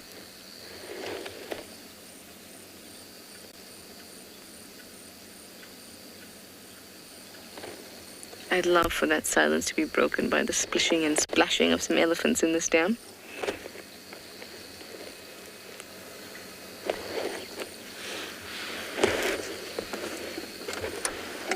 We're just going to reverse a little bit so we get a bit of, just add something in the grass. Get a better view of the dam. Is it okay? Okay. No need to reverse. Oh, look at that. And when the sun is a little bit lower, it's even better.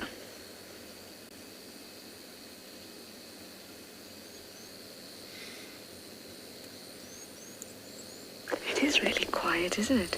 Now I almost feel bad for speaking.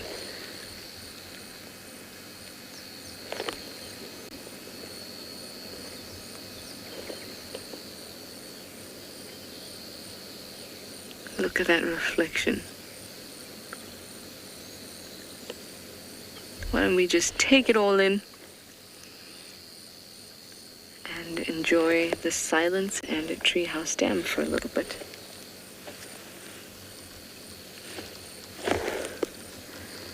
Except as soon as I decide that we want to do that, there's a big old warthog.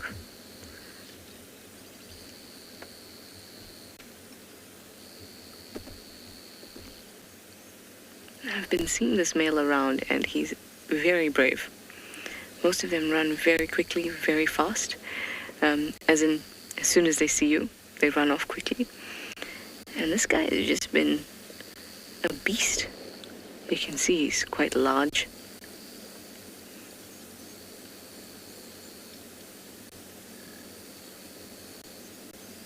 Look at that. He's got very large warts. And 4 of them, 2 very, very big ones by the eyes, and 2 further down near the nose, or halfway between the nose and the eyes. And those would help them when they're fighting. When males fight each other, if you can imagine with tusks like that, they can do some real damage.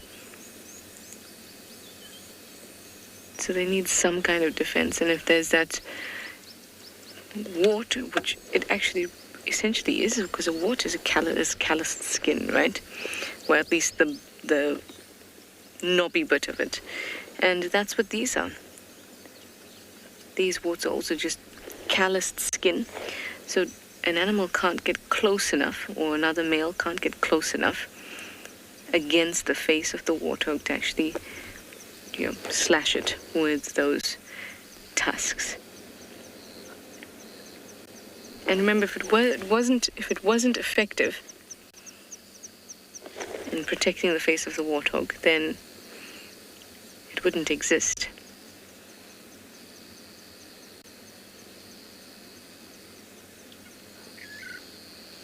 Especially not to become such a prominent feature and to persist for so long. Definitely, there's times in nature when unnecessary things are on animals, but they generally don't persist. Oh, off he's gone.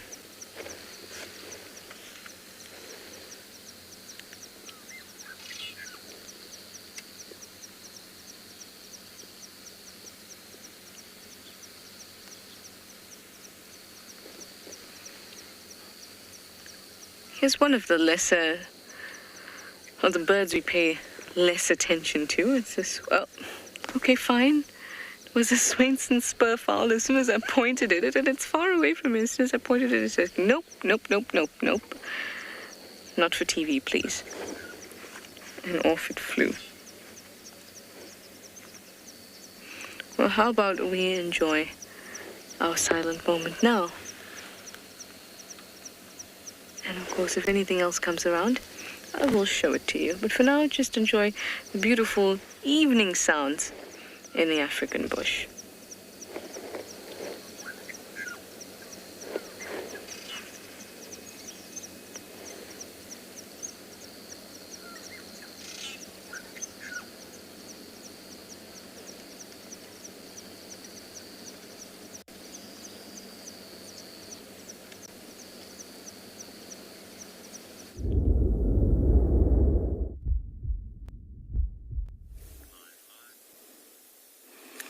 Well, folks, I hope you enjoyed the peace and quiet on that side of the world. As you can see, still a little bit lighter here on the Northern Cape at Tswalu.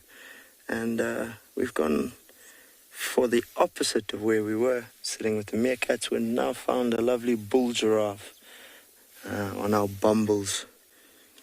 We're being completely ignored as he feeds there. But quite a nice sighting, obviously. Beautiful dark pattern. A very specialized feeder if you think about how many thorns a lot of the trees and bushes have here to defend against this exact behavior.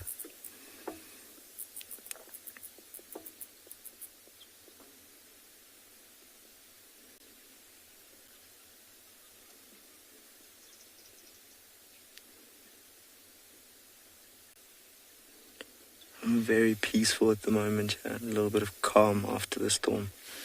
Still looking very dark and ominous, but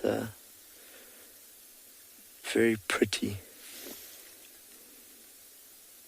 Very thick cloud bank, as you can see.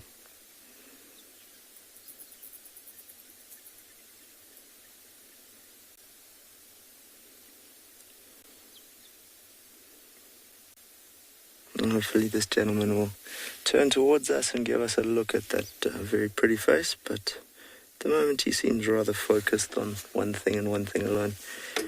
Oh, there we go. An incredibly regal animal.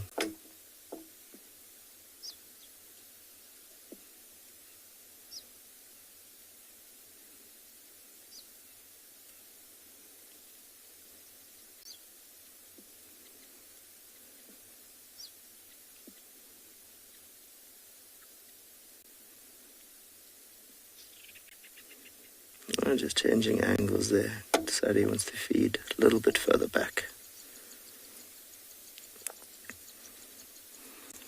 In Zulu we call giraffe Indlula Miti, the one who walks above the trees.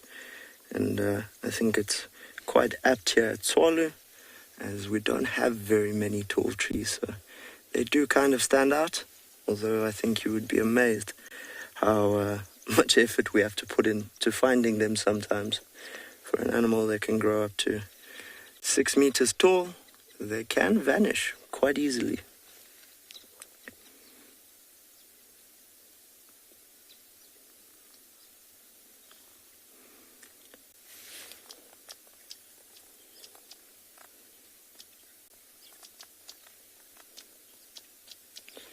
So we've had a very interesting question there from Charles, and the question was, how do giraffes interact with nests in very tall trees? I actually don't know. I haven't seen them interacting with them, to be honest. I would assume they'd probably avoid them, as most nests are built more from dead material than living, and it isn't exactly what they'd want to be feeding on. Obviously, your giraffe is a browser, and most of the nests you'll be seeing in trees are made either of twigs, which will be your sociable weavers, or if you look at smaller things like your black-chested prinias and your weavers and that, they're from grass. So I imagine the giraffe looks at it a little bit confused and just sort of ignores it. But if I ever see them interacting with a nest, I'd be quite interested to document what would happen, Charles.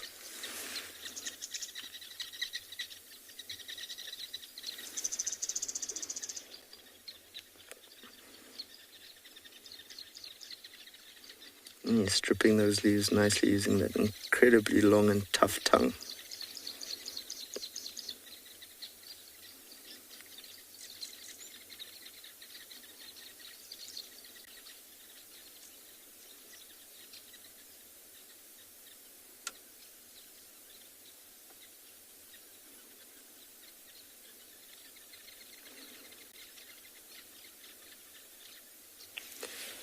He's definitely going to work on this tree, which, if I'm not wrong, seems to be a shepherd's tree.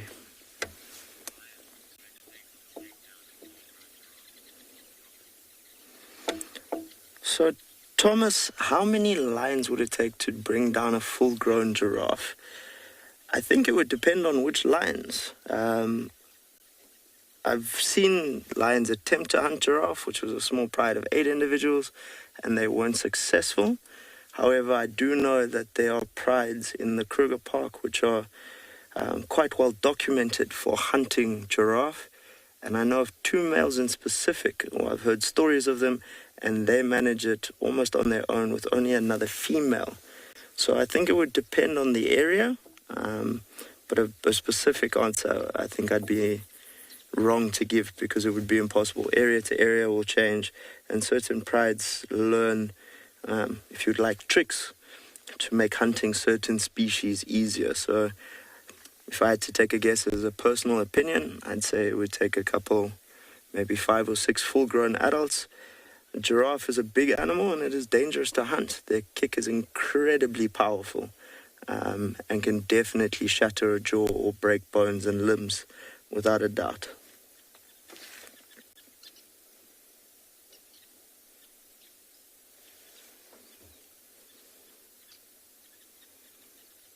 My favorite for lions is obviously asphyxiation, so they try and bite down on the air tubes and that. And if you look at where that giraffe's head is, I can honestly tell you it is quite a few feet off the ground.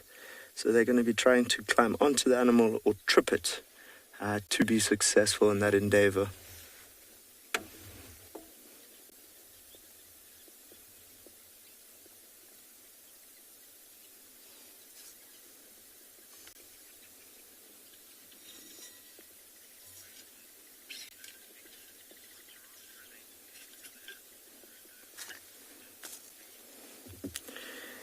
So this little piggy in this reserve, no, giraffes are not related to any species in specific.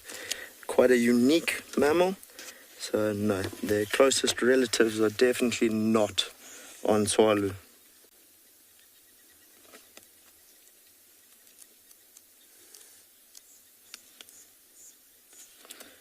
To my knowledge, they have no similar species, although we do have 4 different species of giraffe.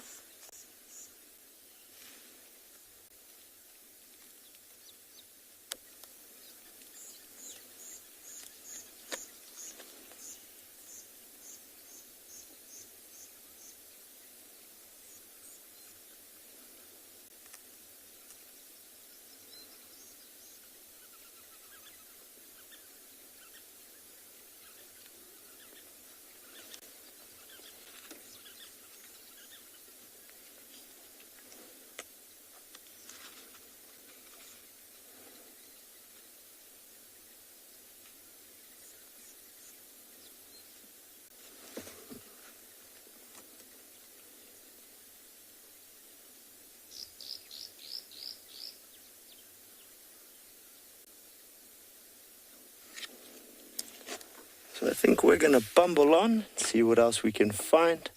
You're welcome to tag along for the ride.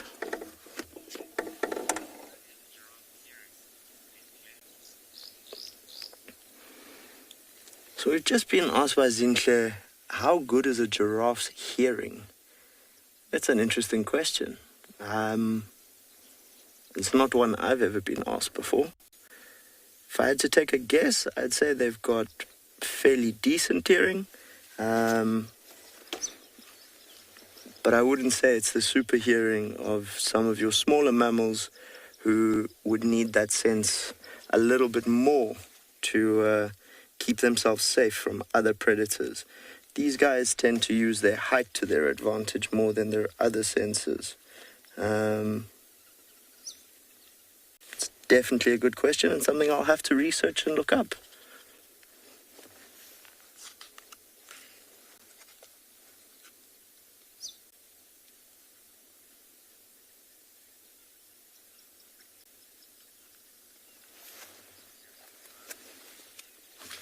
All right, let's take a bumble and see what else we can find. It's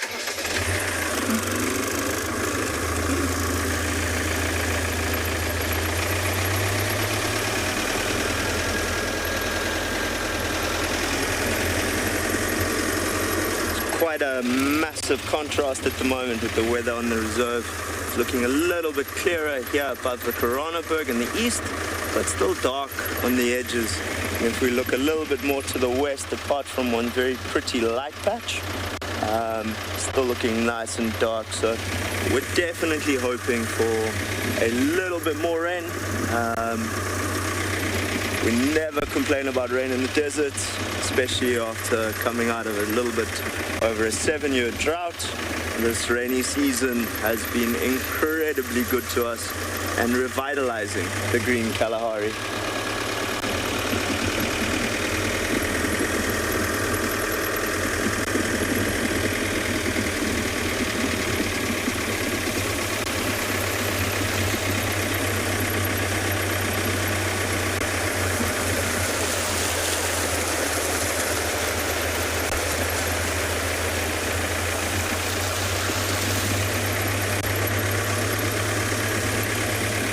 Nice little bit of groundwater, something that hopefully will have maybe some frogs in that in it tomorrow, or maybe even a terrapin.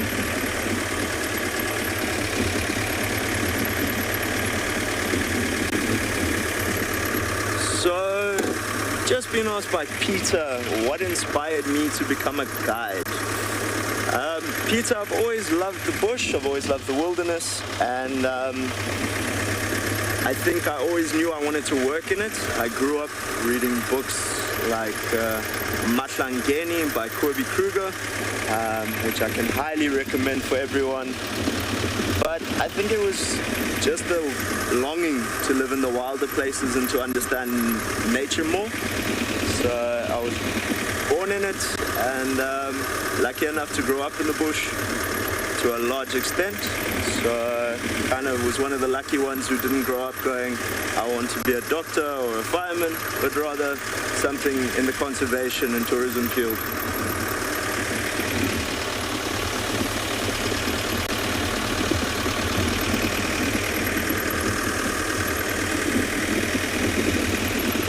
And if you take a look around at my office, I think you can agree it's not the worst place on earth to have to do your daily job.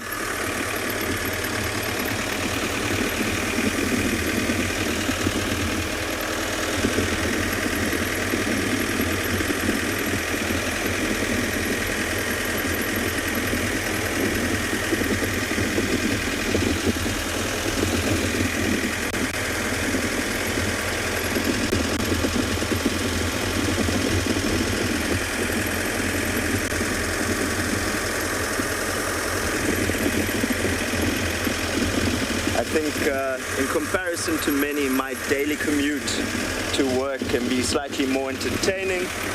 In other reserves, I've been late because I've had a herd of elephants in the road, or buffalo, lions sleeping outside my door.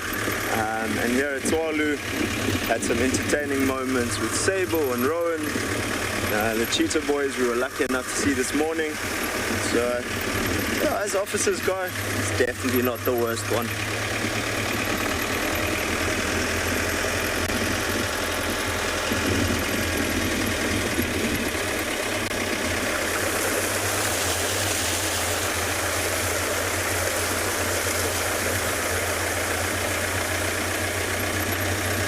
So, Jeff, my favorite animal on Tswalu is probably one of the oddest animals you will see. It's called an aardvark. And directly translated, it turns into earth pig. And it's a mysterious and shy creature. very odd looking to many people. It's got a tail like a rat, this funny bristly hair, and a round body with giant ears. One of the things that attracted me to Tswalu was the fact that these nocturnal species, pangolin, aardvark, aardwolf, occur here in much higher numbers, and during the winter season we're incredibly blessed with sightings of them. So instead of them being these mysteries and legends we discuss around the campfire, they walk the dunes and redlands of Tswalu Kalahari in abundant and healthy numbers.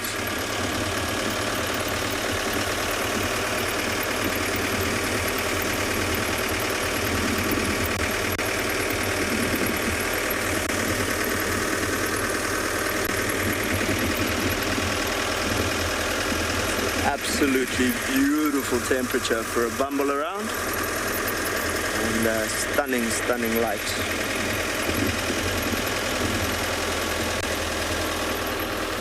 Looks like it's clearing up nicely in the north there. So, see a massive contrast.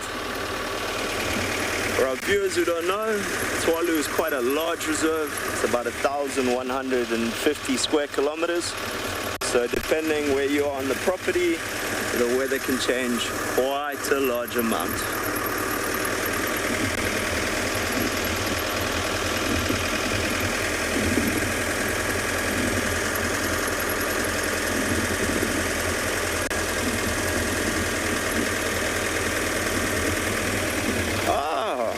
Been in luck.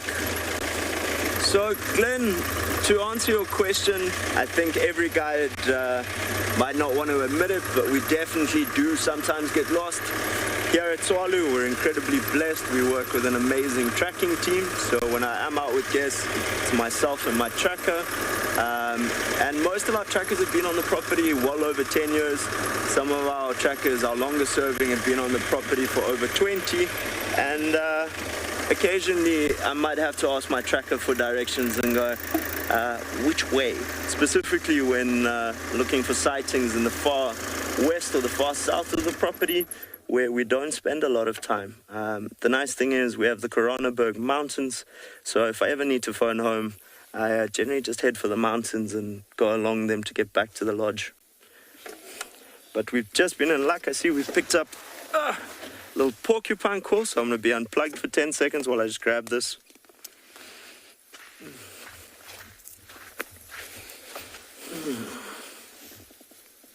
This one's broken.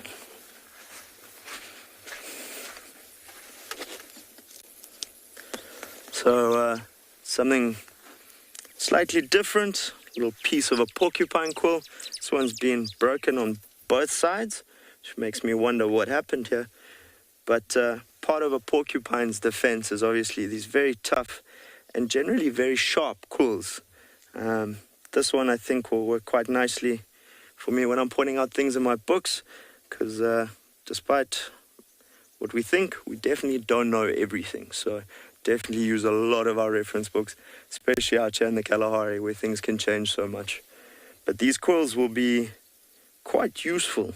In the old days, people used to cut off the ends and store gold dust and that in them. They can also be used in tribal art as well as for decoration. They're quite popular for making lampshades and that. Something different, a little porcupine quill. We'll carry on and see what else we find.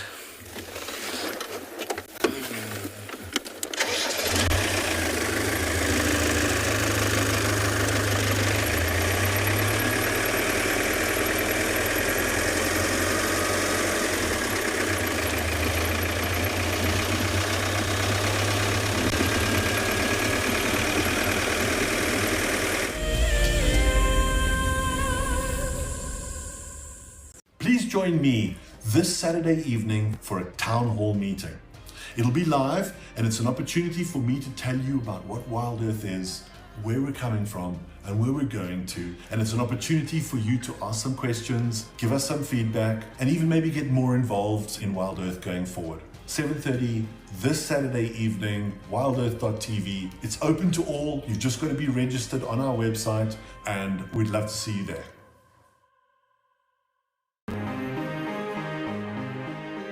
I'm absolutely delighted to have won the February prize draw for 3 nights for 6 people at the Djuma Private Game Reserve. I absolutely love everything WildEarth has to offer. I find the guides extremely knowledgeable and will go above and beyond to ensure a great safari experience.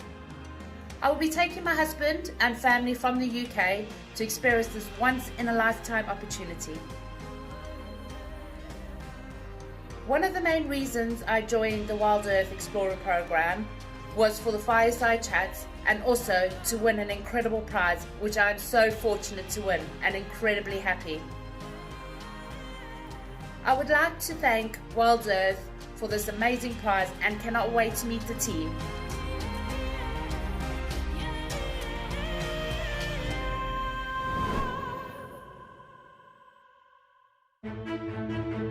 I'm Nikki here at andBeyond Ngala in South Africa. I love getting questions from viewers about all the small things within the environment and how it all is integrated with one another.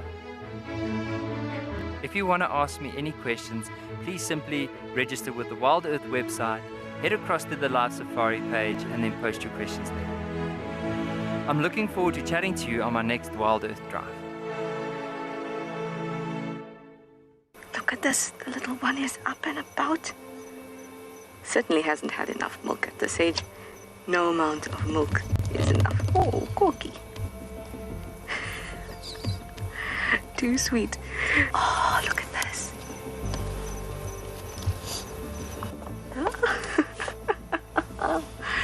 That is stunning. Tune into WildEarth every single day. It's in your nature.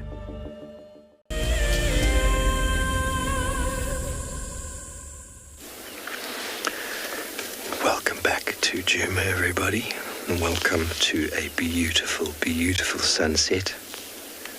We wanted to provide you with one yesterday, and it was alright. They all are so different and all are so unique. And as always, that time of day has arrived. It is Saturday, it's nearly the end of the week. And I ask you to, if you feel the need, sit down, relax, turn up your volume, take a deep breath, just observe and listen to another end of a beautiful African day.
most stunning sunset with Steve.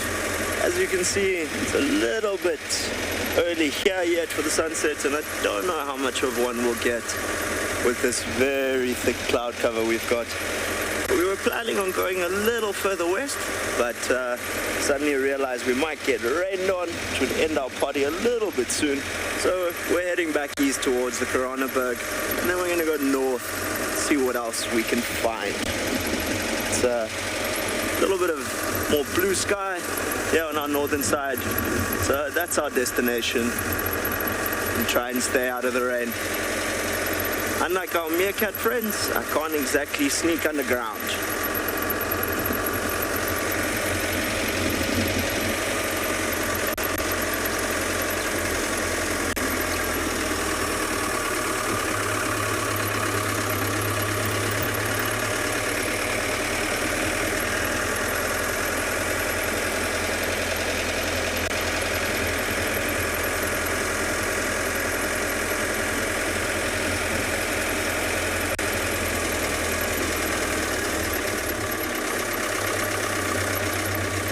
So, Tom, the scariest experience I've had being a guide, I'd have to say, was finding myself between a lioness and her cubs.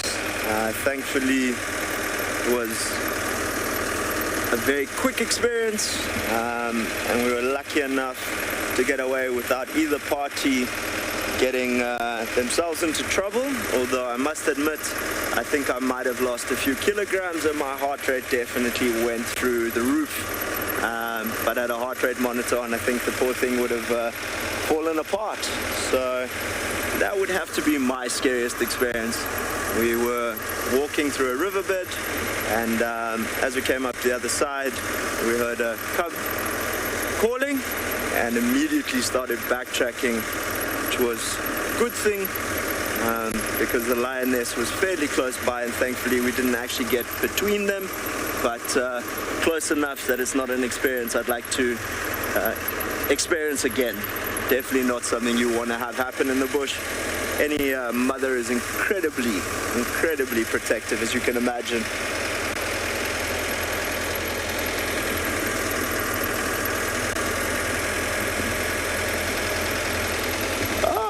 Some more meerkats. This looks to be another little family here on our right. Obviously, we have quite a few wild families of meerkats here on Tswalu. We have 3 habituated families, and this burrow system belongs to one called the Khosa family. When I started here at Tswalu, they were the largest family we had. As you can see, like the Mokalas, they're sticking fairly close to the burrow system. Obviously, the changing weather and the earlier downpour has made them a little bit nervous.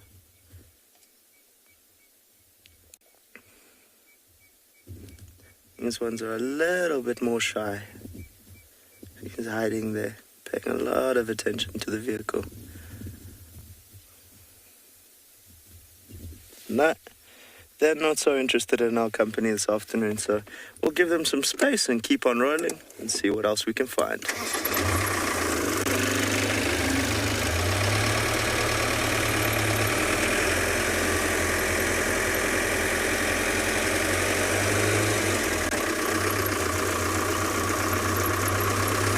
As you can see, this area is a little bit more open, especially on our western side. It just kind of gives you an idea that from the mountain range here to our right, you're going west into the dunes, which are normally very red, as you can tell, because of the rains. We've had an explosion of vegetation and are now incredibly green.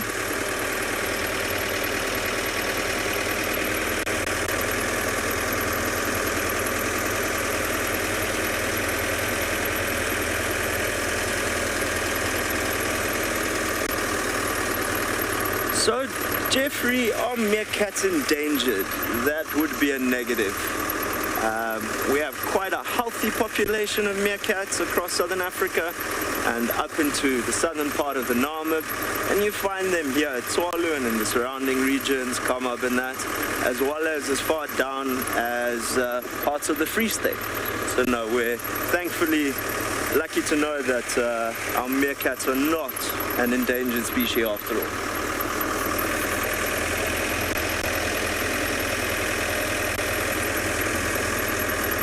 Females can have litters up to 8 pups at a time, although 4 or 5 is more the average, so quite capable of breeding a healthy population.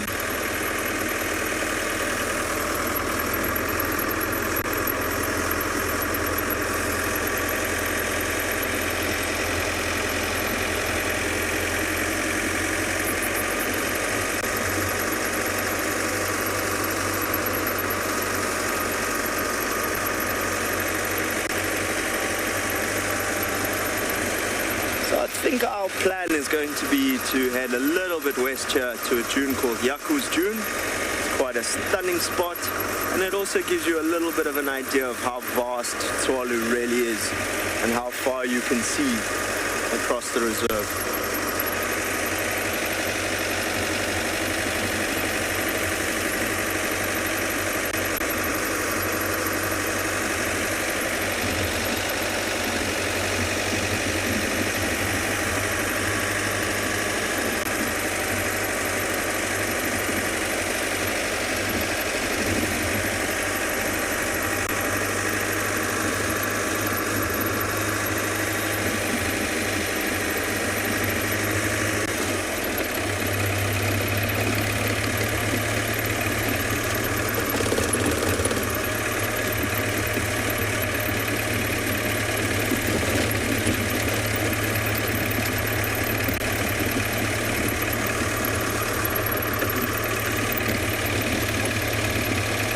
Incredibly peaceful time of day. It's almost the changeover between those who are active during the day, your diurnal species, and your nocturnal ones who currently are fast asleep. And your nocturnal species whose day, if you like, is about to begin. But as we carry on bumbling around and seeing what we can find, we're going to be sending you over to Yapi at Ngala. Enjoy!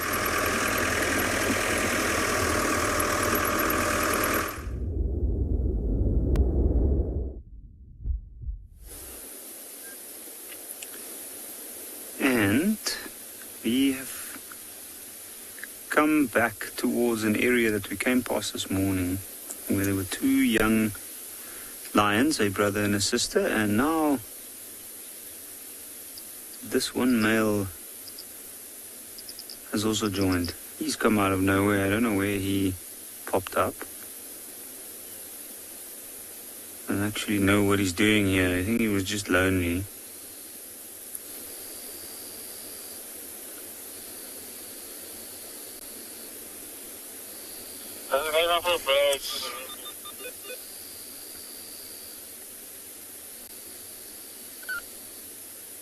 There's the young lioness. Now she is calling at this point. I heard her calling just now, very soft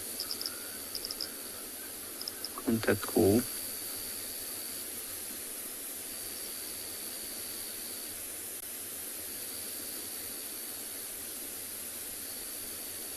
can see the tail going.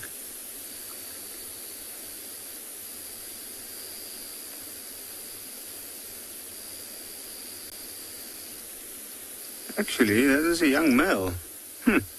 Completely confused. That's the young female. So it was him calling. And that's his sister. Good little stretch there. And now she might move over towards the father. Or maybe a drink first. But this is good. Starting to get to see some movement. And see the way she's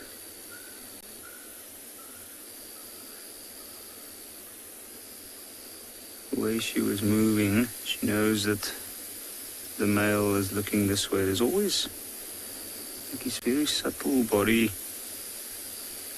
language things that they give off. In this case, telling us that it's a sign of respect towards that lion.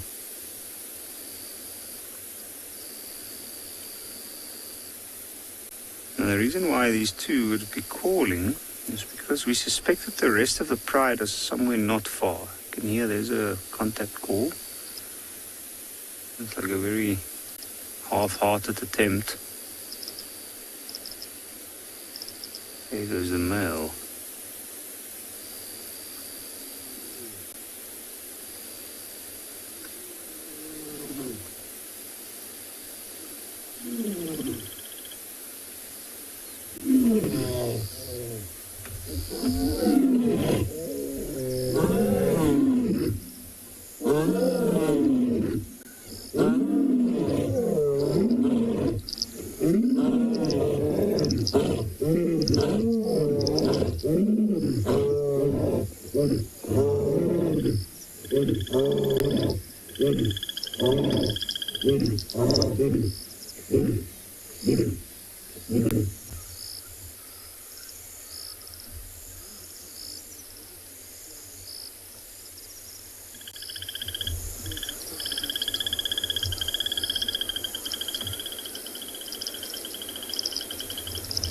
Wow, what a display. I think that is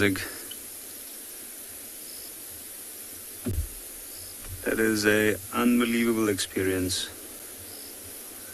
You can see the direction that male's looking. There's quite a lot of intent.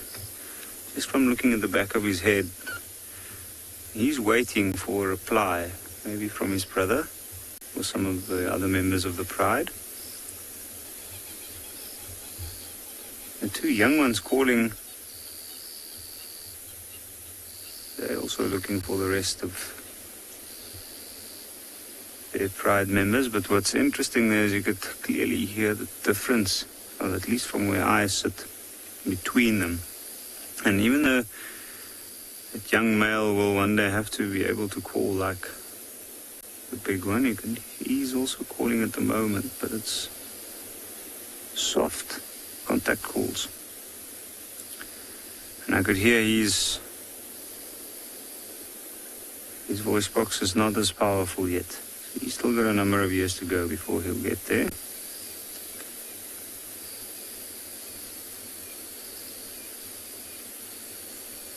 But I think he already gets the idea.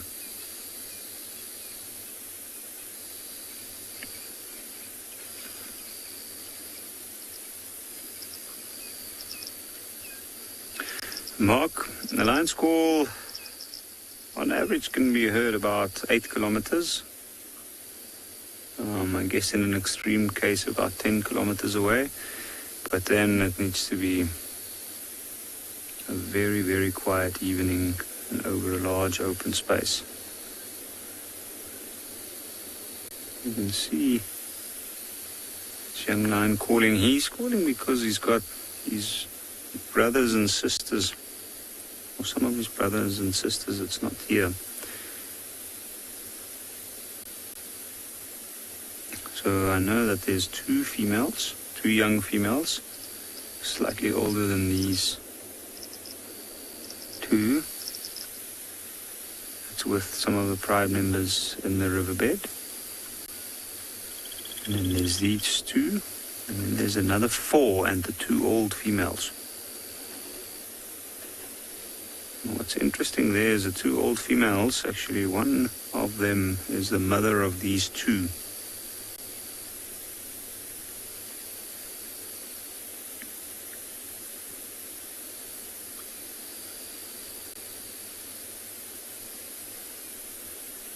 You can see they're resting, but we know that they're waiting as well.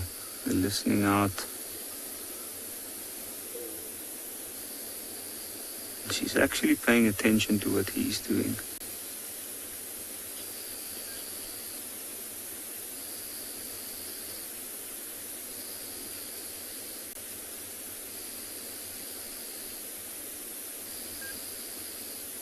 Nicanova? That's a very good question. Does a lion's roar, or the volume of its roar, indicate its strength? I guess for other lions, it could be a sign. They do rear that way. The louder the roar, the more impressive the lion. But I guess there's a bit of a natural competition in that sense. I don't think it's always the case. I think some lions are just loud roarers, where others are not. And that doesn't necessarily make them less impressive. In fact, these two lions, or this male and his brother, they are often not as loud as one would think. In fact, I've seen some male lions that's a lot louder than they are.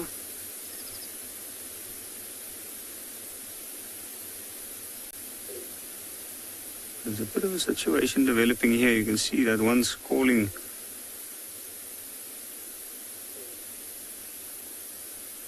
with intent. He wants the others to come.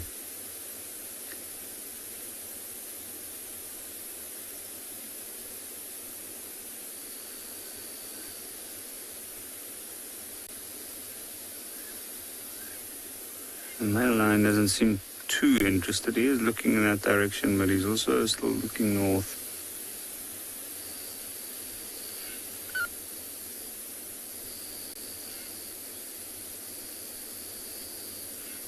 I'm sure those two are moving over towards where the rest of their pride members are, but the area that they're heading into is a very tricky area, especially after rain, to be following them.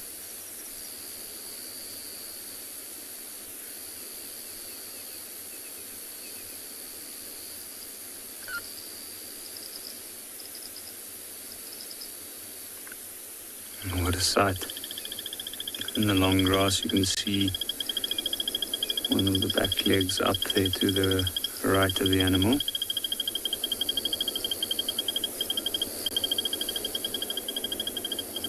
But his ears are alert.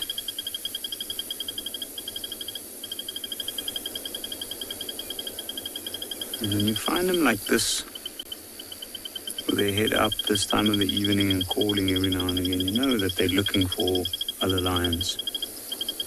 Just waiting for a response.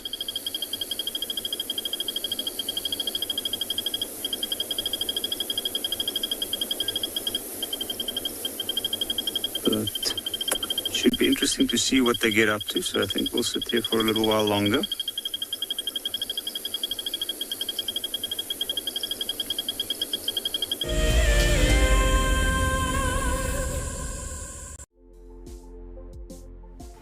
On the 27th of April, WildEarth will be turning 14 years old, and we wouldn't be here if it wasn't for all of you.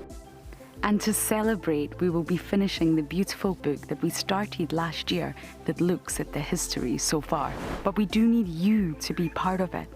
Please submit your most memorable sighting, or what WildEarth means to you, or even just your name and a comment to be included inside the book.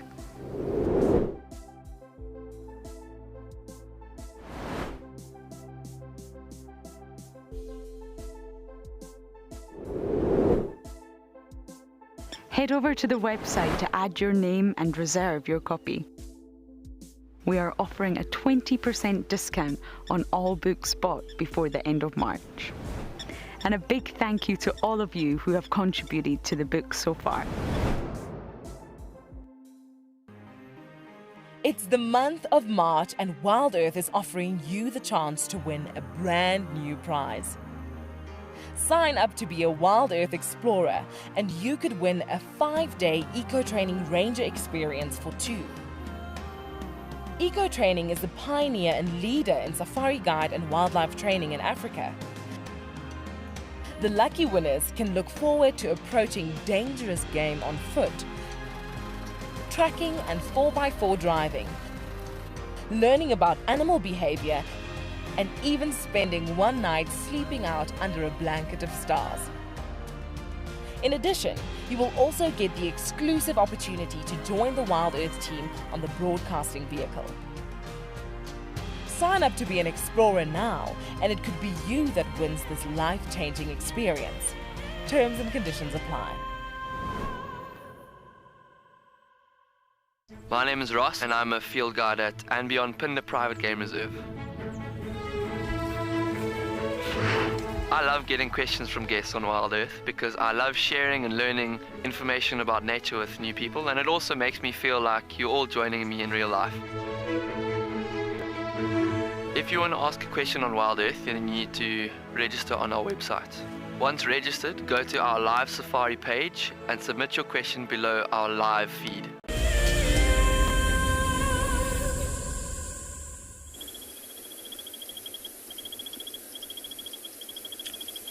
There's a very lazy playfulness starting to happen here.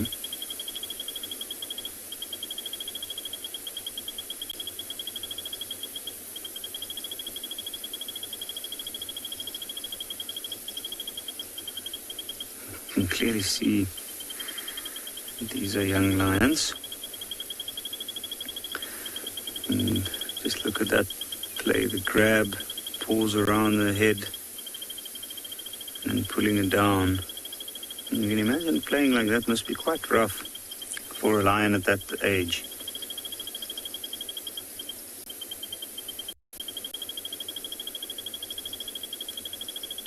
But for them it's quite normal.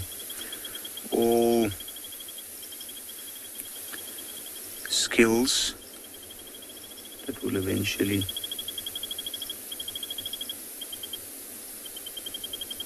aid them in their hunts. When I look at these two now, it's almost as if they're waiting around for something to happen.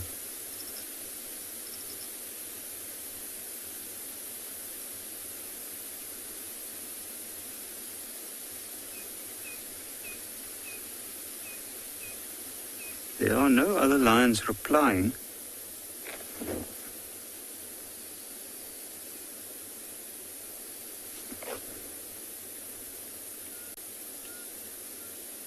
You can see they're looking over in the direction of the male who's just put his head down.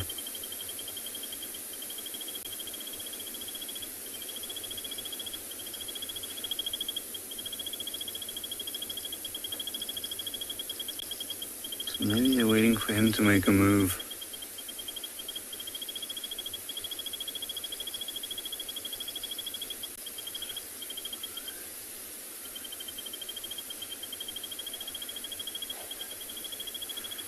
Jerome, you're asking, are there any pride wars between the lions? Territorial conflicts? Yes, for sure, there are. In fact, I have not seen... no, I've actually seen the big male and his brother once, where they were chasing off two other males on the periphery of their territory. Unfortunately, didn't see any interaction there, but there certainly are some pride wars, if you want to call it that. These little ones, I saw them being chased by a related pride the other day, actually. So even related animals do occasionally have a bit of issues with each other. And they can vary from being quite mild to just being chased or running away to being really, really violent. And between males, it often turns out that the fight ends in one of them dying. Now this male, what's interesting about him, that's part of why he puts up his head. He's also listening out for any other competitors calling nearby, coming in on his area. And that's also in part what their loud calls mean, is it is to tell other lions to stay clear, because it's already a space that's owned or occupied. But this male, we found him not far from here one morning. And he was in a fight with two other big males that came in. We found them dead in the central parts of the reserve, not far from where we are. And eventually they moved off. But it looks like they got hold of this guy. And they bit him in classical male lion territorial fight fashion at the base.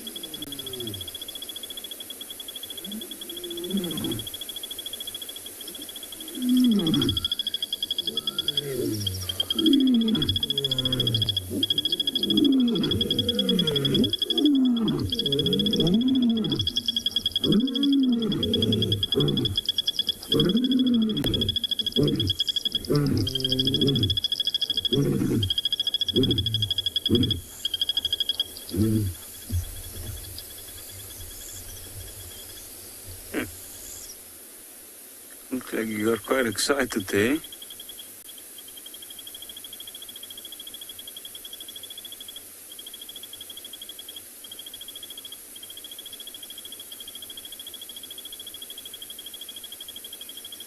He's anxious to move, I think. You can see the other two still playing a little bit. But he knows that now that it's getting darker. There we go. Territorial scraping or marking territory. So he's spraying urine as he does that, and then he's got interdigital glands or glands between the toes that leaves behind a chemical trail. So by scraping the soil, any other lion that might come past the spot will pick up on it.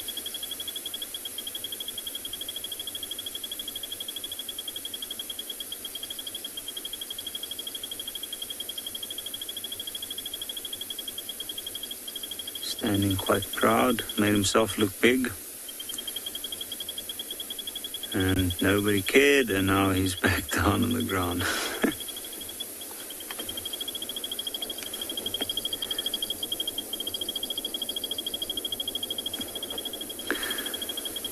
I think that's what I enjoy most about watching lions, is there's always such an interesting dynamic at play between different members of the pride.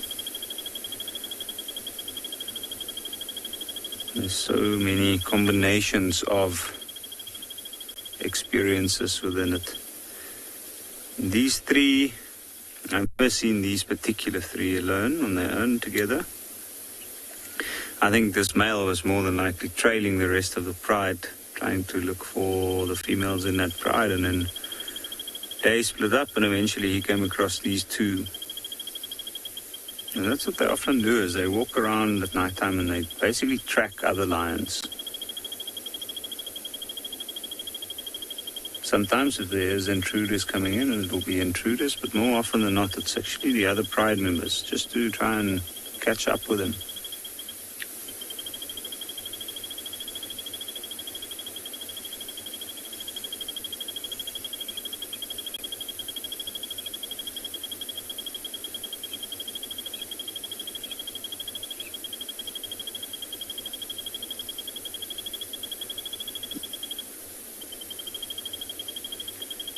Yeah, it's an interesting thing. I wonder what they're going to do tonight, because I heard more lions calling this morning. Ooh, there the males just dropped down. There's a bit of a roll. Might go over. Here we go.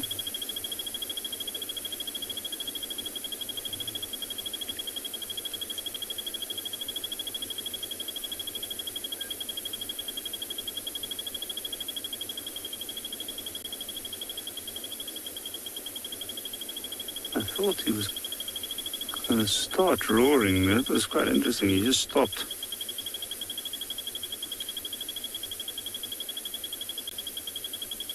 You can see these calls are more to find other members of the pride and catch up with them rather than, they serve a dual function. But it looks like things might get a little bit more active and exciting, so I think we'll stay here for a while longer, and we'll head over to Tswalu with Josh.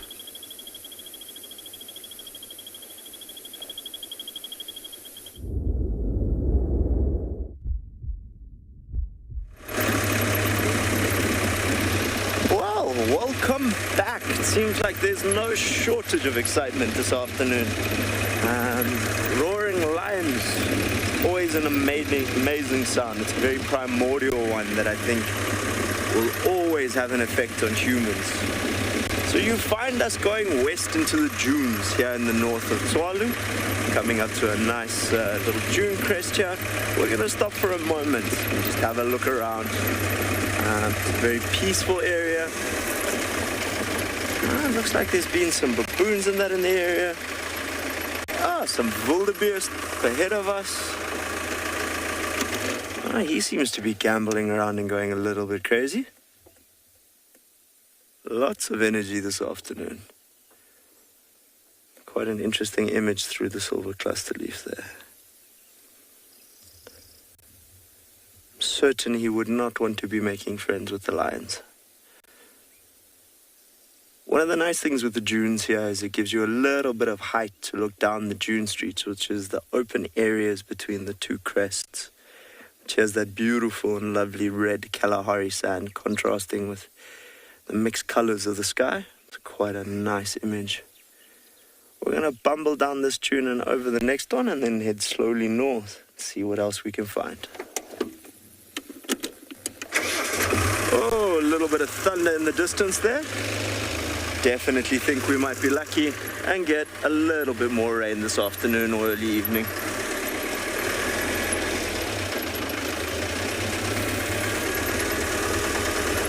Very large word I learned today called petrichor, which refers to smell you get when rain soaks into the earth here. Obviously, being a desert, although the Green Kalahari, a very semi-arid region, you can imagine there's a lot of dust in the air, so when we do get rain, it's quite an assault on the senses, especially with the last few storms we've had. They've been rather intense with some beautiful sheet lightning. Maybe we'll get lucky tonight and get some more.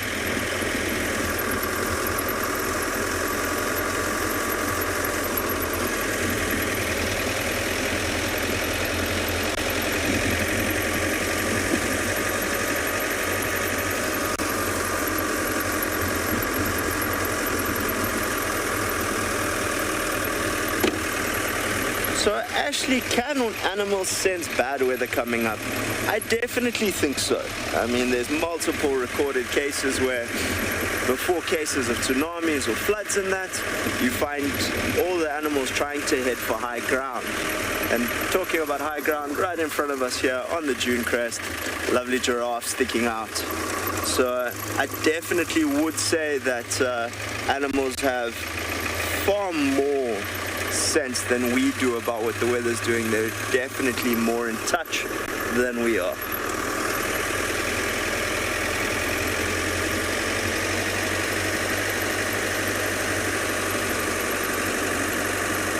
See if we can't get a little bit closer to this giraffe. Is that a little area we call Malori, sleep out deck we have.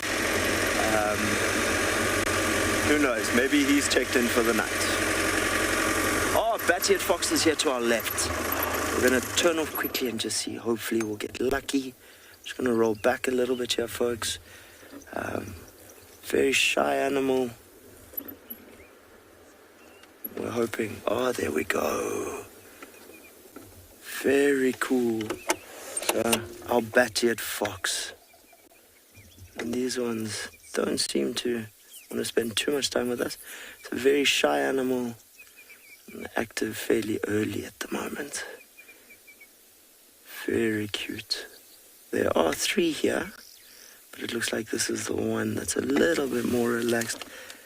You can see one jumping on the side there to the right. Very cool.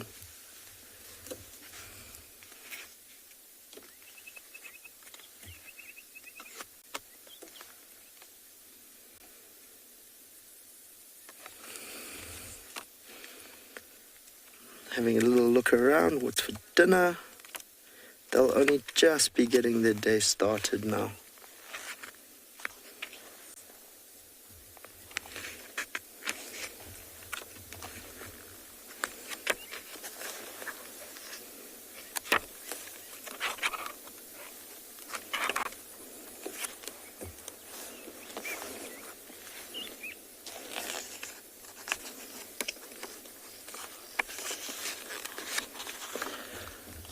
Definitely think I'm part of that comment that everyone loves bat-eared foxes.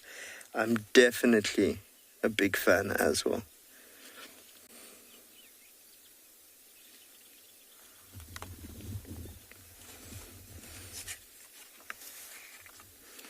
So these guys are obviously omnivorous.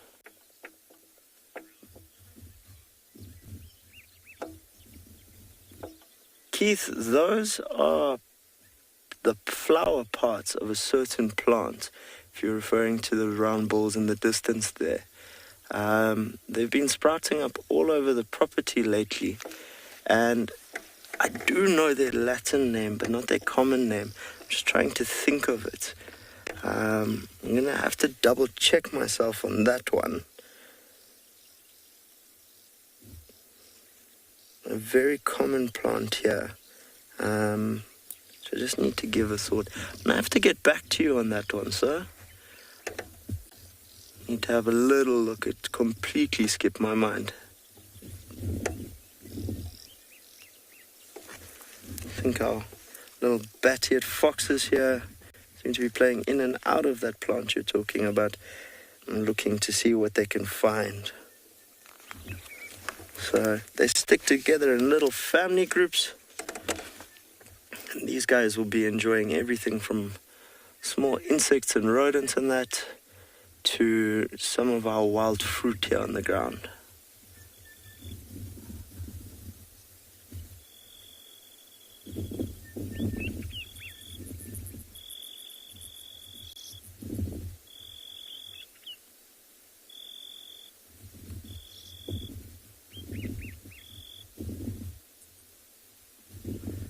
Something's got his attention there.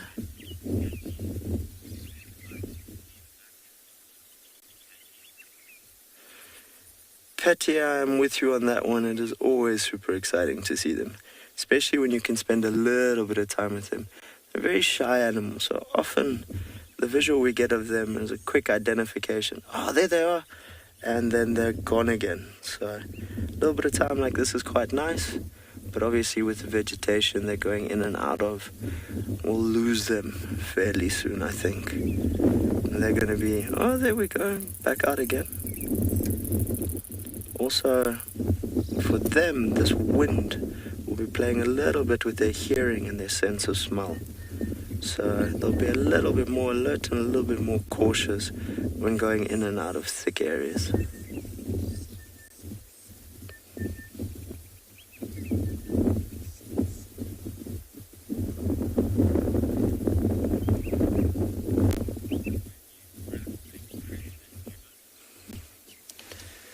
So I think we're going to keep on rolling a little bit and see what else we can find. It's a lovely silhouette of a giraffe there. And we're going to be sending you over to Trish at Djuma.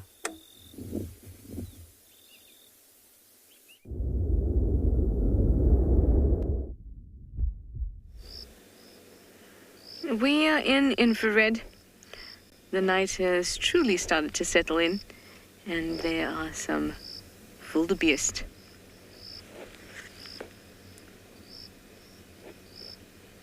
There's about 15 of them just moving about here in quarantine, doing their best to stick together as the evening approaches.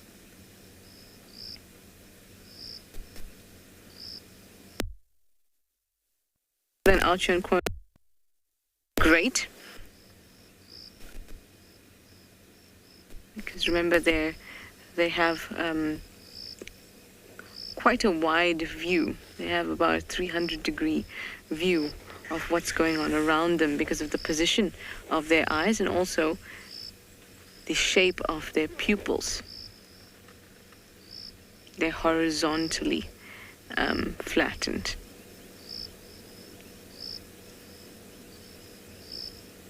So that allows them a greater field of view. So it'll be very difficult to approach a wildebeest and not be seen. That's why when we see them side on, we can only see one eye, because each eye is on either side of the face.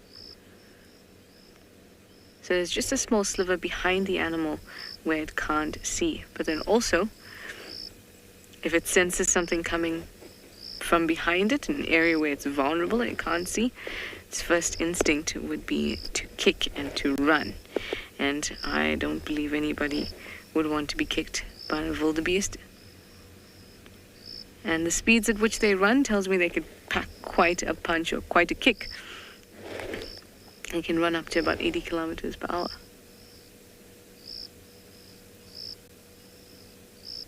Sorry, I just thought I heard an alarm call.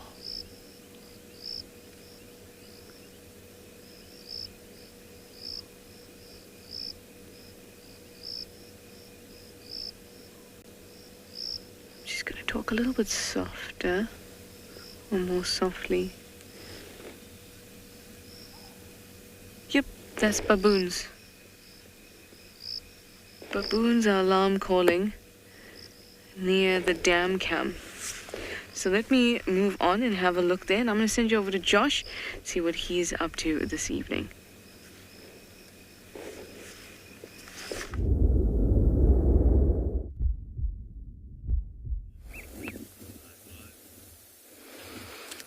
So welcome back again, and in this case to an amazing silhouette with some great color.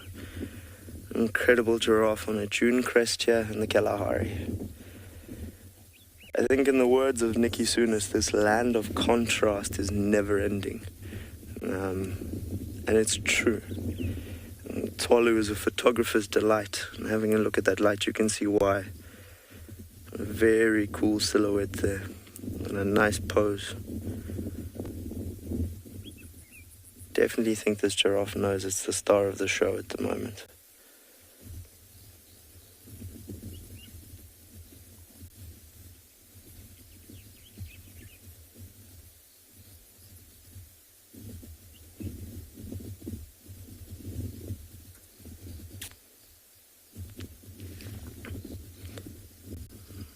Nice little bit of cloud movement there, slowly behind the giraffe.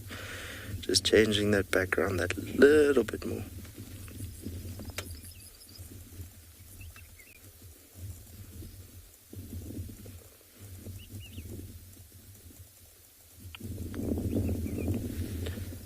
A very nice way to just view nature and its splendor is when you have a sighting like this and you know that the animal's completely relaxed and just carrying on with its normal behavior. It's not interested or bothered by us at all. A little bit curious every now and then, as giraffes always are, but we're not changing any behavior there, which is quite cool.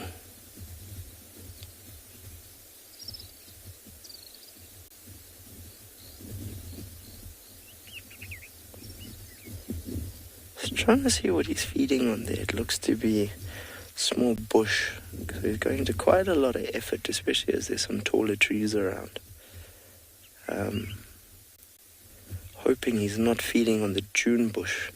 The side effect of it can be a disease called crotallariosis, which is not much fun.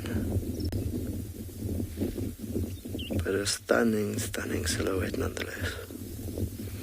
The wind's blowing from the giraffe towards us, so he can't smell us, he can definitely see us. But is quite happily ignoring us.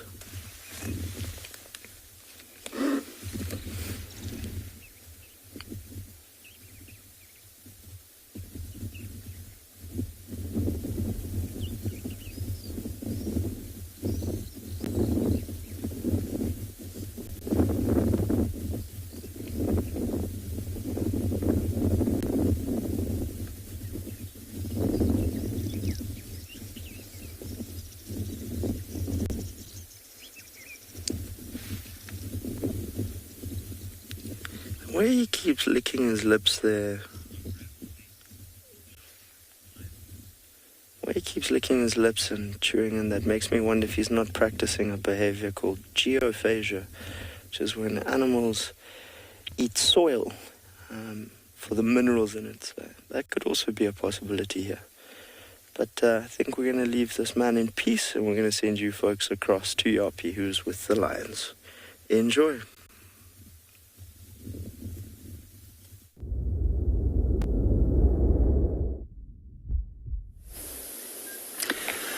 So we have quite an exciting situation here. You can see this male lion's up and he's moving and marking and calling and generally just making a lot of noise by being a lion. But he's looking in the direction of the younger ones who's still calling, and they're not following him.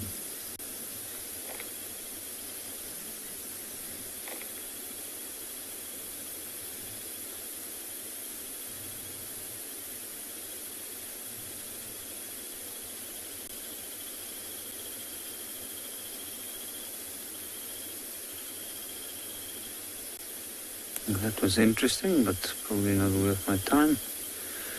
Now he's moving on. And he's going to call again, I'm sure. Lots of little puddles in the road. You can see he's actually sidestepping the heavily wet mud patches.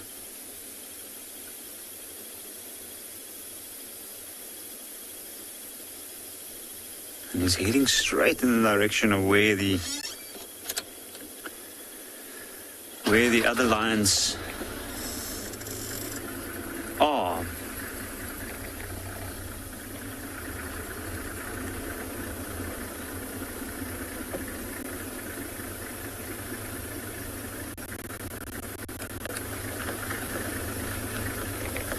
Now because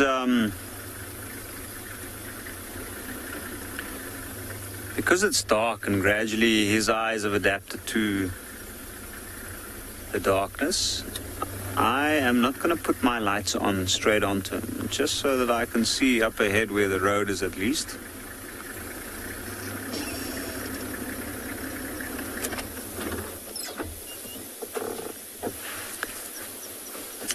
But if he continues moving in the direction that he is, then he's more than likely going to end up straight in the Timavati riverbed and right where the lioness is denning.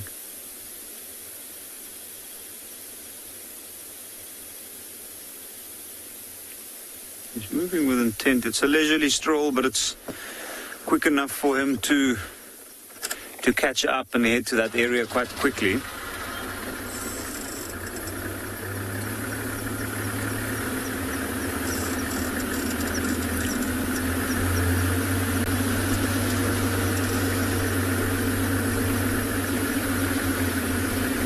Now this is the exciting part about lions after dark, because they move a lot, they walk a lot, so you never know what they're going to encounter.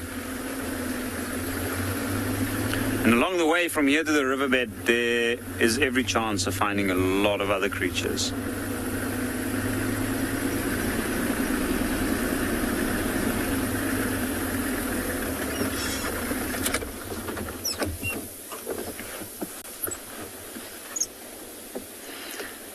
So you just want to stop and give him a little bit of space to move off again.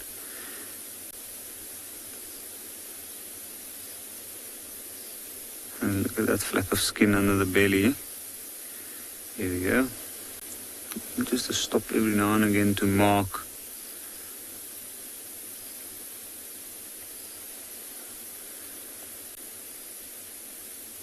Well, actually this time I don't think he's marking.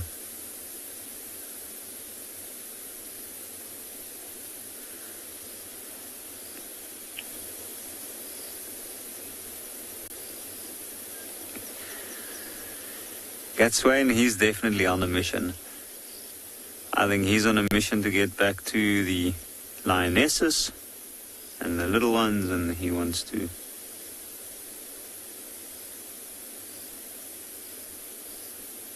see what they're up to, and mainly to see if they might go and hunt, which means that he'll get food. But part of his role within this area is to make sure that this area is marked. And he stops every now and again to have a listen out, just to hear there's no other animals calling. But I think as he disappears off into the dark, we might follow him for a little while longer and see if he does actually end up with other lions or not.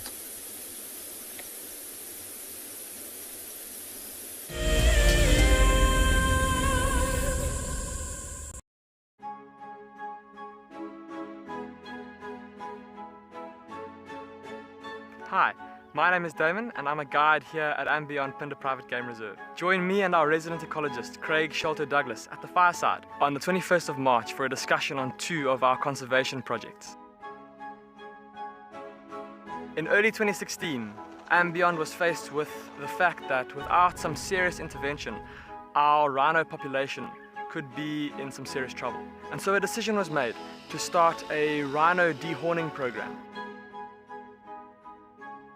Sadly, the fastest mammal on land, the cheetah, is also racing towards extinction.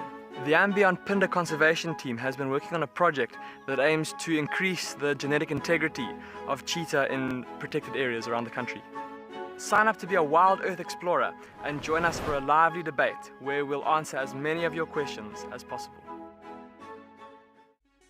For all of you WildEarth explorers who bought plaques, today is the day that you will make your very first safari on our vehicle. Because we are quite remote here in the bush, they have taken some time to arrive, but I am happy to say they are here and they look great. Marcel has spent the day attaching them. Let's take a look. Before we mount these nameplates, we just give a light dusting of green paint. This is to better match them to the color of the vehicles and also to decrease the reflectivity of the metal and thereby staying sensitive towards the animals. Bumbo crew, hopefully Dan Black, Liesel Apgar and Alicia George. Well, it's time for me to get ready to take you all on a safari. Let's go.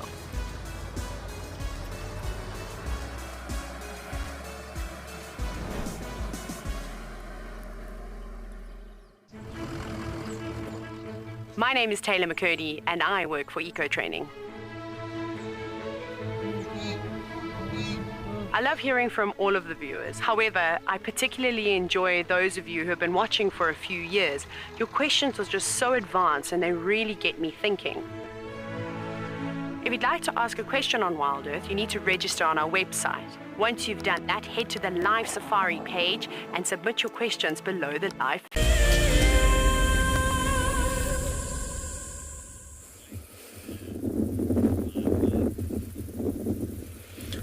Well, folks, as you can see, it is an absolute medley of color here at Tswalu.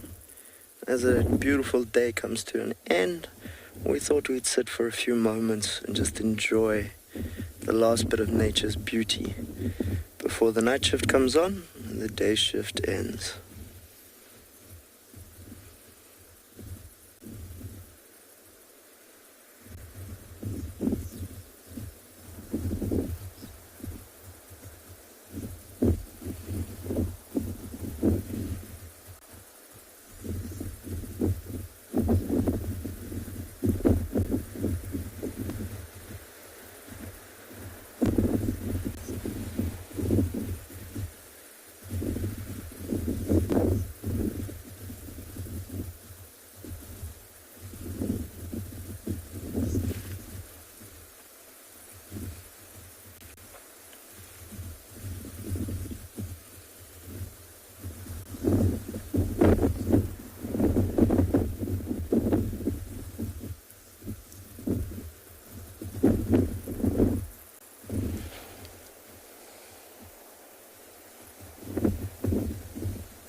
definitely think I cannot complain with an office with a view like that.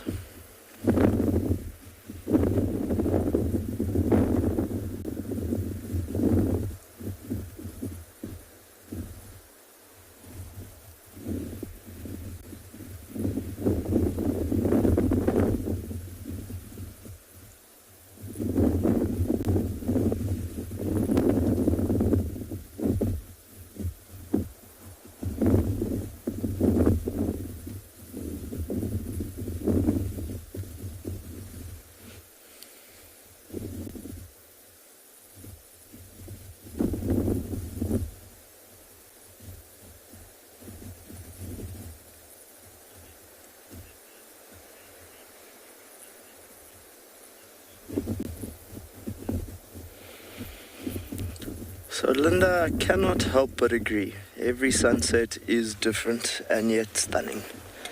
And I think that's the beauty of nature, is it's ever changing and no day out here is ever the same. The sunsets are just that last final touch that blows you away. Blessed are we few who roam these wild areas.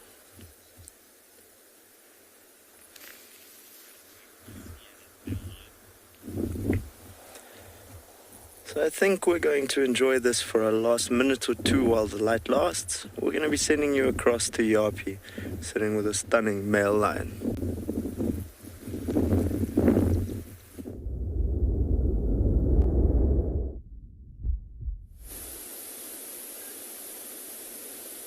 So, here we have a lion after dark. And this is a different creature from what we have during the daytime. And we look, his head's up, and that's because he's probably picking up on something in that direction, coming with the wind towards him. Look at his whole posture. You see the back legs? One's up, almost ready to push him off the ground and keep going.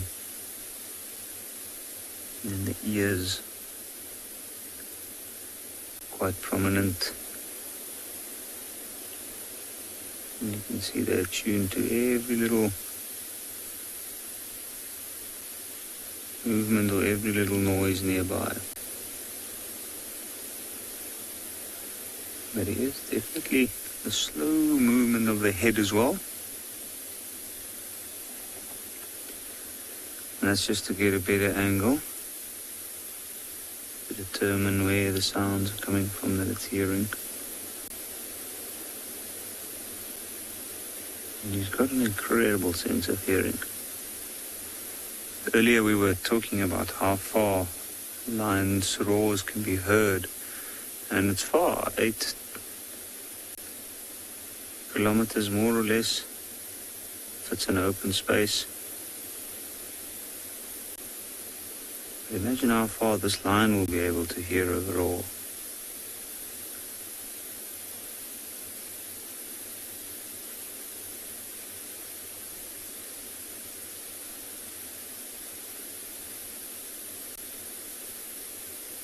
It's almost as if he's scanning the whole area. Maybe he's asking himself the question why the rest aren't answering. Michelle, I was looking just now, I was trying to see whether they are, but I don't think they are following him. And the reason why is because I think the rest of the pride's not far from here. And they'd much rather meet up with that part, because that's where their siblings are, as well as their mother. Where they also know that the male is the male, and they're used to him moving off on his own and doing things on his own.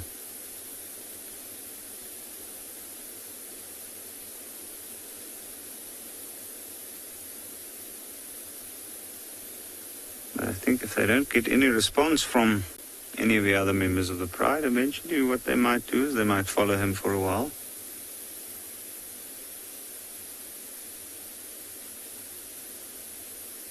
But I think their plan or their aim is more leaning towards linking up with the rest of the pride.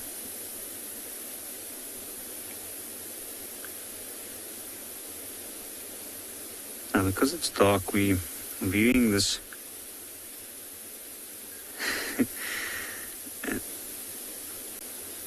male lion is a lonely thing to be.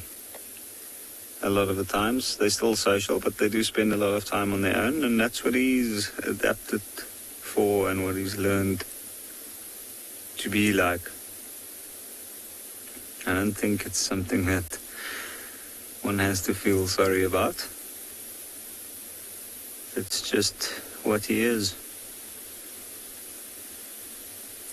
I can assure you that he's not very bothered with it. Well, maybe he is, but he also knows it's part of it.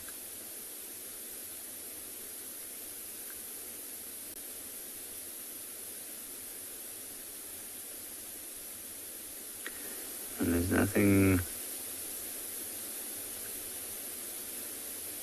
he can do about it. You can see he's very alert. He's very alert at this point. Like, those eyes are open, he's looking for movement in the shape of anything, using all the excess ambient light. A little bit coming from the clouds as the moon shining through them, and then also the stars. And that way he'll pick up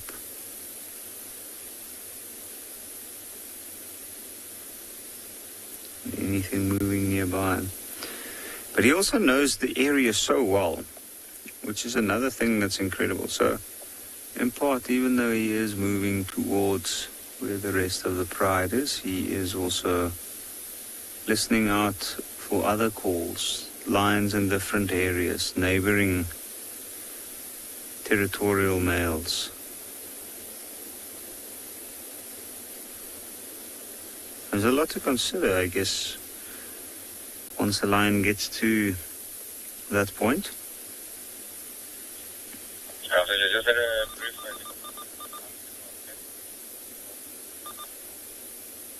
Something's just drawn his attention. I'm not sure what.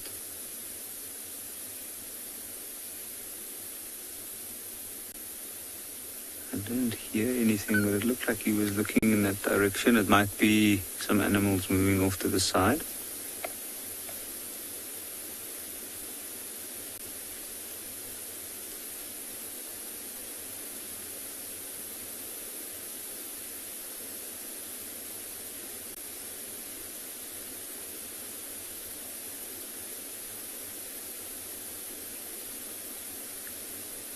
Maybe he is seeing something.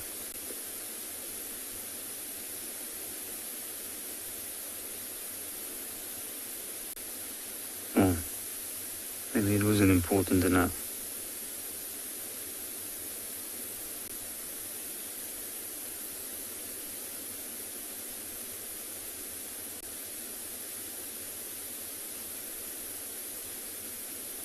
At this very moment in time, I'm wondering what he's specifically looking for or listening out for.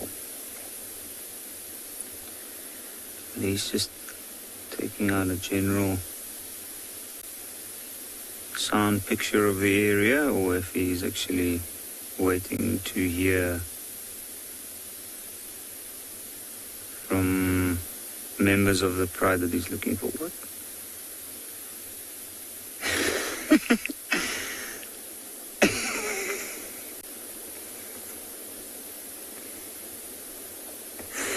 That is...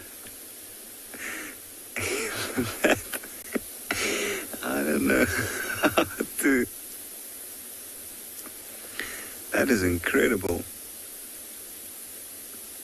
That jackal just walked out of nowhere in the dark and was marking territory there. The lion doesn't even seem to be aware of him. Or maybe he is. Maybe he just doesn't care.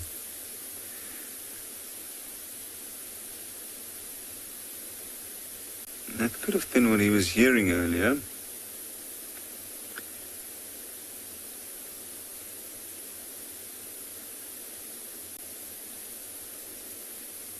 Another nighttime creature that's also something in its own league. I wonder where this jackal came from, but there's a large clearing, so I'm sure it is probably one of the pair in this clearing. I know there used to be a pair here. This is an interesting relationship between the male lion and the jackal. You can see the jackal's quite intrigued. But the lion doesn't seem bothered by him at all. Maybe it's the fact that he knows that this jackal won't be able to, or he won't be able to catch it. And he knows it's also no threat to him.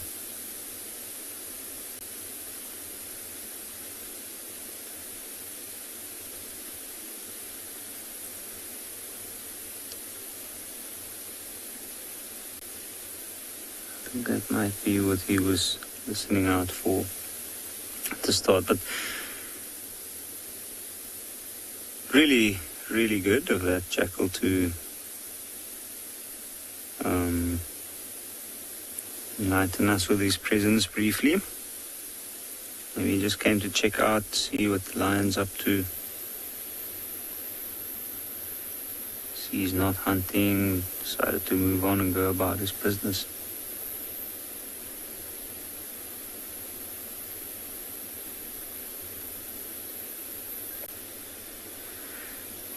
But it remains to be seen if this lion's going to move. I think for now, let's go over to Trish.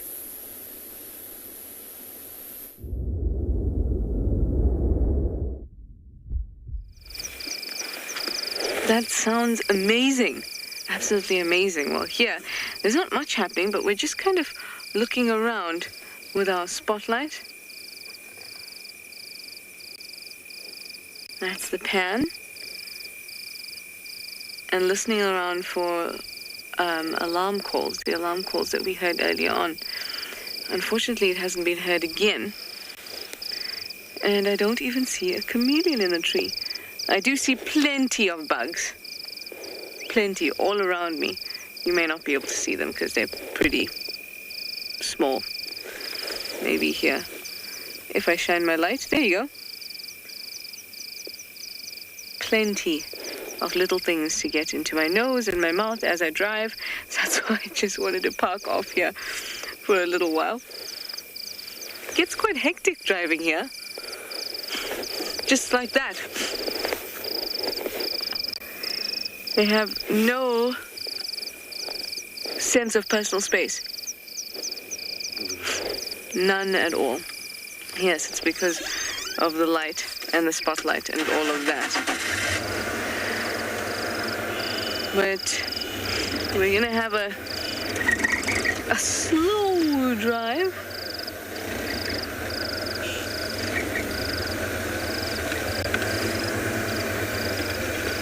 And look carefully in the trees. Remember I said to you that I always find that I find the chameleon when I drive both parts of the road. So I drive, let's say, from east to west and then from west to east, because the angle of the light is then just right. And if I don't find one, then I can know that I quite thoroughly had looked.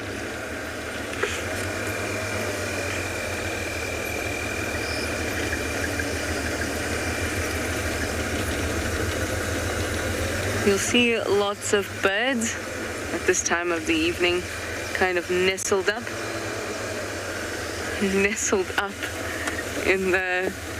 the trees. I can't sing the chameleon song every day, guys. That's like eating ice cream every day. Yeah, you want to, but you can't. Makes it less special. Today I'm content with letting it go. We'll look for chameleons nicely. Perhaps tomorrow my desperation for chameleon will become so unbearable that I will have to sing Chameleon Queen.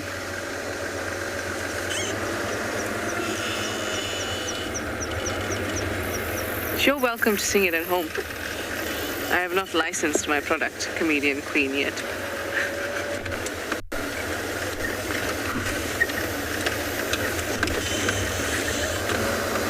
I was saying to you that there are lots of little birds that are tucked away on branches and basically sleeping. They're calling it a night.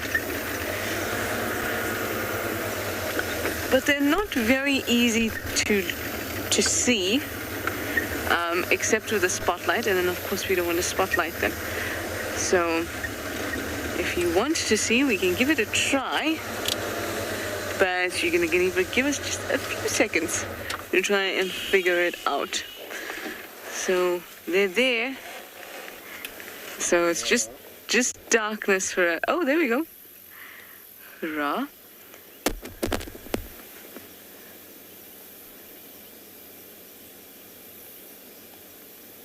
Can you see that? There's a little, there we go, in the middle. That is the back of a chin spot batis, I think. And if we can move further down slowly, there's another. And then there should be a third one somewhere too. Where'd you go, number 3?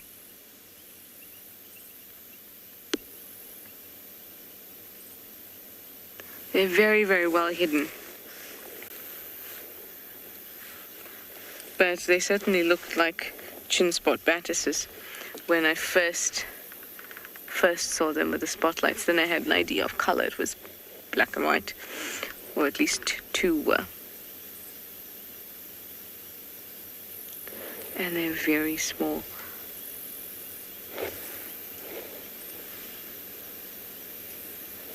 Sometimes we don't think about where birds sleep because, I mean, as a child, you almost, I just saw a shooting star. I'll let all of you make a wish on my behalf. Go for it. I hope you're done. As a child, even as a teenager, when you think about birds and you think about nests and eggs and things like that, and flight, but you kind of associate a nest and a bird together in the sense of a home, when that's not the case. The only time a bird builds a nest is when it needs to reproduce. And apart from that, if they don't need to reproduce, they're going to sleep or roost wherever they like. Sometimes that's on the ground, sometimes it's in trees, sometimes it's in little crevices, but certainly not in nests. Nests are for chicks. Another great advantage, and something I've never thought about until becoming an adult, with regards to birds, is the fact that they lay eggs, and what a benefit that is. You can lay an egg within 24 to 48 hours of that embryo being fertilized, or that those gametes being successful, and then you can leave it there. So that means you can continue on your lifestyle, you can continue to hunt, you can continue to take care of yourself, and to not lose condition. And that's really, really important. And that's something that birds have really gotten right. You lay your eggs. Of course, there's responsibility in terms of you need to come back, you need to incubate the eggs, and then when the chicks are born, you need to continue taking care of them. But laying eggs is a really, really good advantage. You can just leave it there. And also it means that, especially for a bird that needs to fly, their whole body is carefully calculated for them to be able to fly and to create lift. They don't ever create too much or too little, otherwise they are too much, and then they're spending too much. It's expensive metabolically. And too little, they'll fall to the ground and die. So they have it just right. Now imagine they are carrying an egg within them for a couple of weeks before it hatches. That's extra weight that the whole body is now going to reconfigure for flight. And that's not going to happen. Which is why I think that eggs is just a phenomenal adaptation. I went very off topic there because I was talking about where they sleep, and then I spoke about nests, and then it went from nests to eggs. But it is very sweet to watch them just kind of roosting on this little tree and enjoying the evening. Much like Yapi, I'm sure, with all that lion action. Why don't you go over and see what else is happening?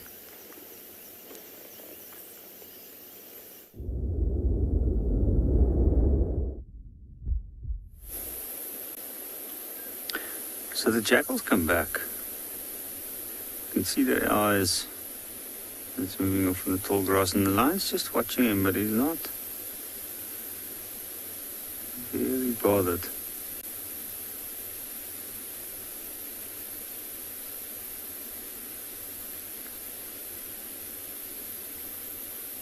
This relationship is quite an interesting one, the relationship between the jackal and the lion. Like, the jackal obviously knows what the lion is quite clearly and knows and can benefit from following it.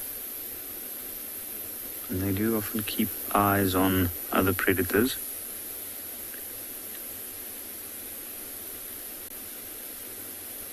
You do find that other predators sometimes pay more attention to him than just look at him like this.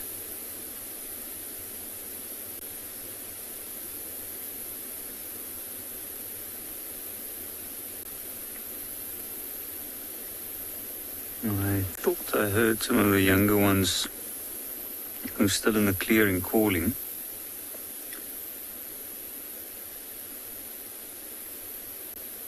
If they do, there's a chance this male might continue. Or join in, I mean.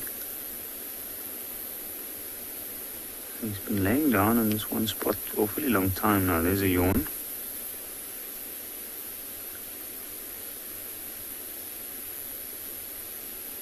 Maybe he might get up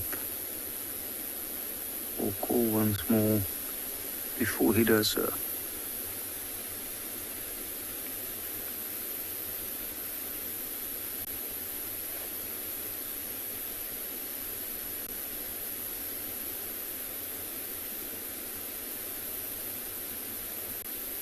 Here we go.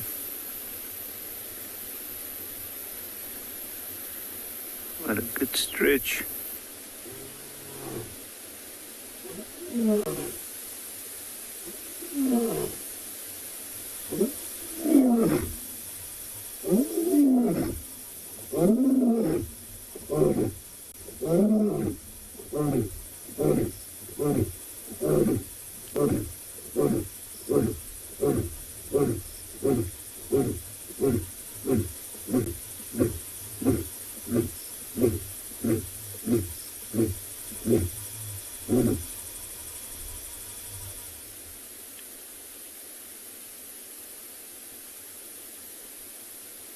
That is amazing.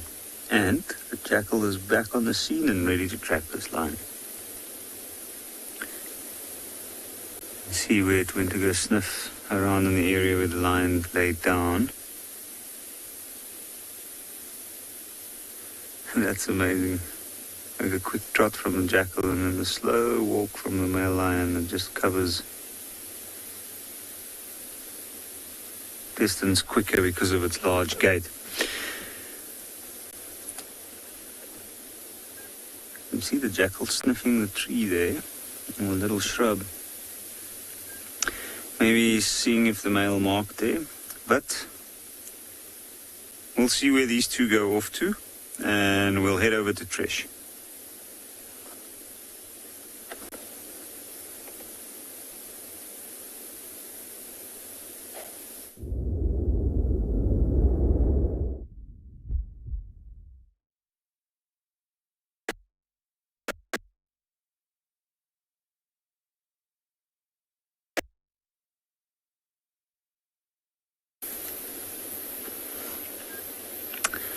So,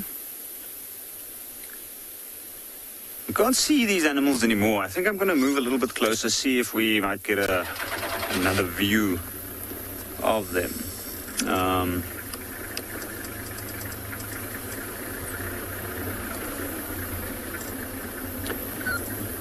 The thing with nocturnal animals is because at nighttime you don't really want to off-road, you don't want to follow the animals, especially not at the moment, with it being as wet as it is and the soil being as saturated as it is. You never know when you might be driving into a puddle.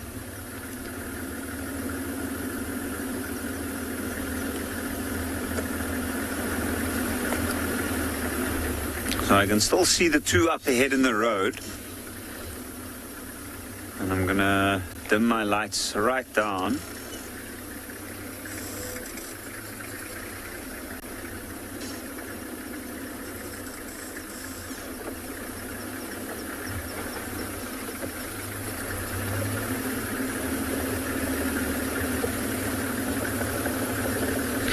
No, I agree. These interactions are amazing. They learn you a lot about the animal's behavior, like different animals' behaviors and how they react to others.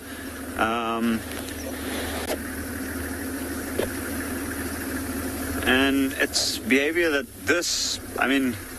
I know of this behavior, and I've seen interaction between male and jackal, or male lion and jackal.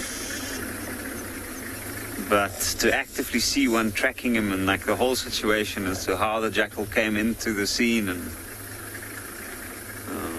how this is continuing is something new for me. It's very interesting.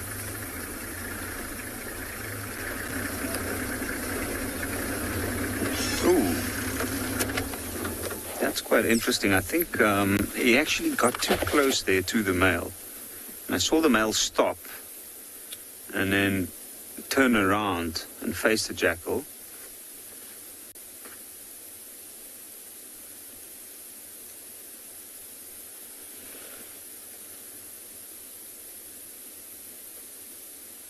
The jackal obviously just knows. There's something there because both of them's got their noses up and sniffing in that direction.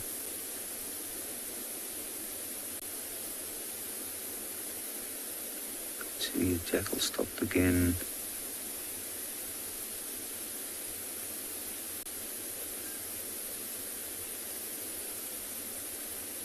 So, I'm wondering what that was. Because he looked like he was kind of interested to go in that area, but then also not. And the distance between the lion and the jackal is getting to be quite short.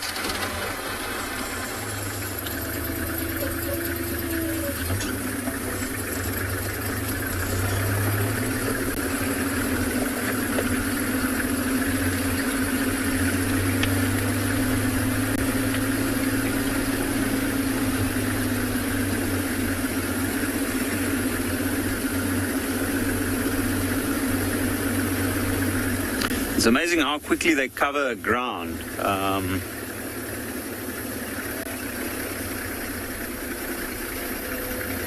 we're already at the next junction, which is very, very quick. I do hope that the male decides to stick on the roads instead of cutting off, because if he cuts off, it'll be very tricky. Then we won't be able to find him or follow him.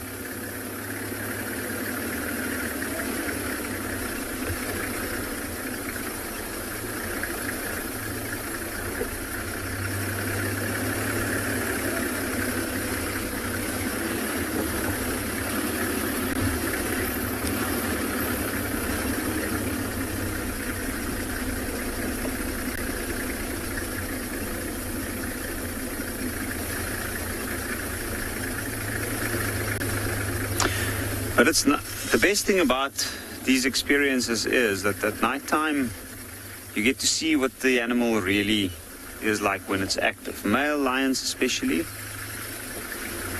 The jackal as well. During the day they're usually resting. I mean, you do get the occasions where they're more active,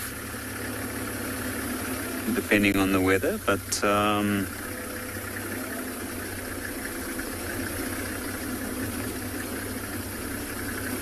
pretty sure that a relationship like this between this lion and the jackal is actually probably something that occurs way more than it's actually witnessed. I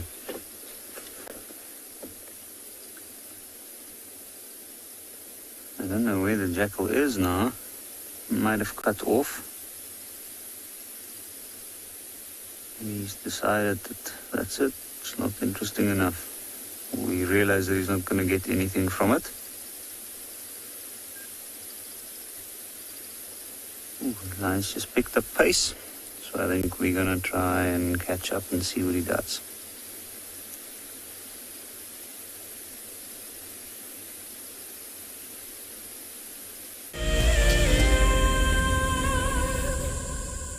Please join me this Saturday evening for a town hall meeting. It'll be live, and it's an opportunity for me to tell you about what WildEarth is, where we're coming from, and where we're going to. And it's an opportunity for you to ask some questions, give us some feedback, and even maybe get more involved in WildEarth going forward. 7:30 this Saturday evening, wildearth.tv. It's open to all. You've just got to be registered on our website, and we'd love to see you there.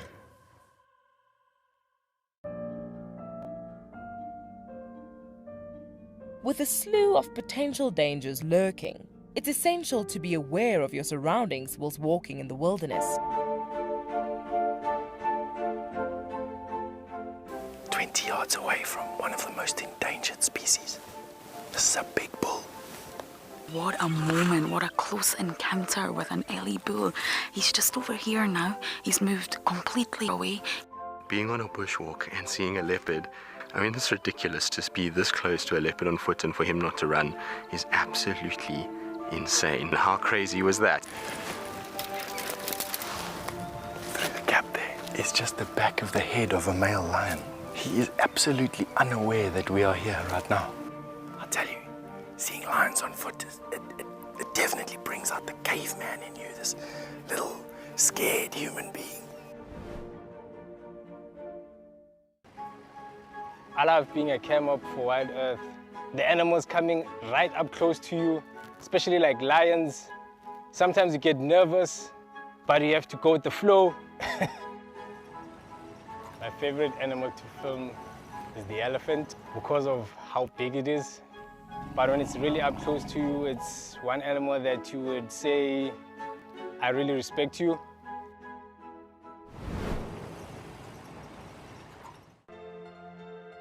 The croc is still holding another one there.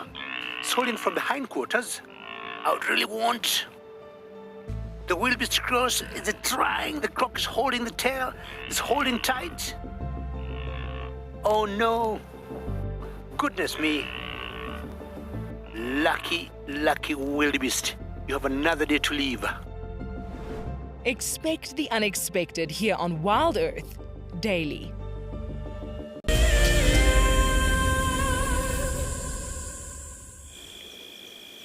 It is the beautiful moon, the same moon you see wherever you are in the world, the same moon that we see here in South Africa. Yes, it's one object, but I guess we all knew that. Don't even know where that was going, but it is stunning, and it is a waxing crescent. It's a beautiful, beautiful sky out here today.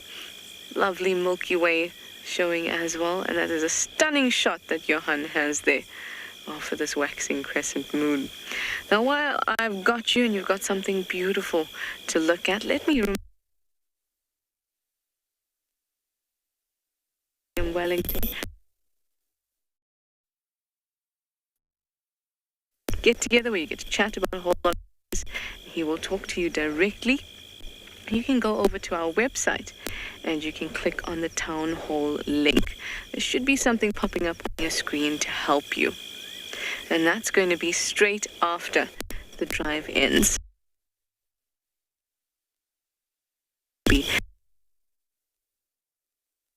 Join.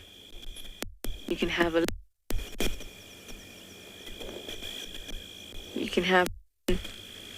to a little bit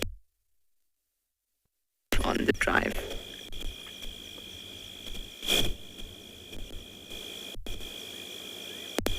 It really is a quiet night. It was a quiet day too. We had quiet moments at the dams. A bit of excitement with the alarm call. But all in all, quite a quiet and peaceful time out in the bush this afternoon.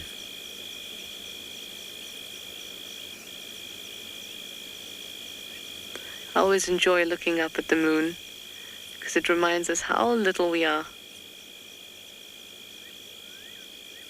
That's something that the bush does too. The rest of the bush is carrying on, is living as this big organism, and we think that we're this important being walking through it. But in fact, we're just tiny compared to everything else and all the life that's going on around us. Grasses, the trees, the little animals that we don't get to see, and to all the big, huge herbivores, the ones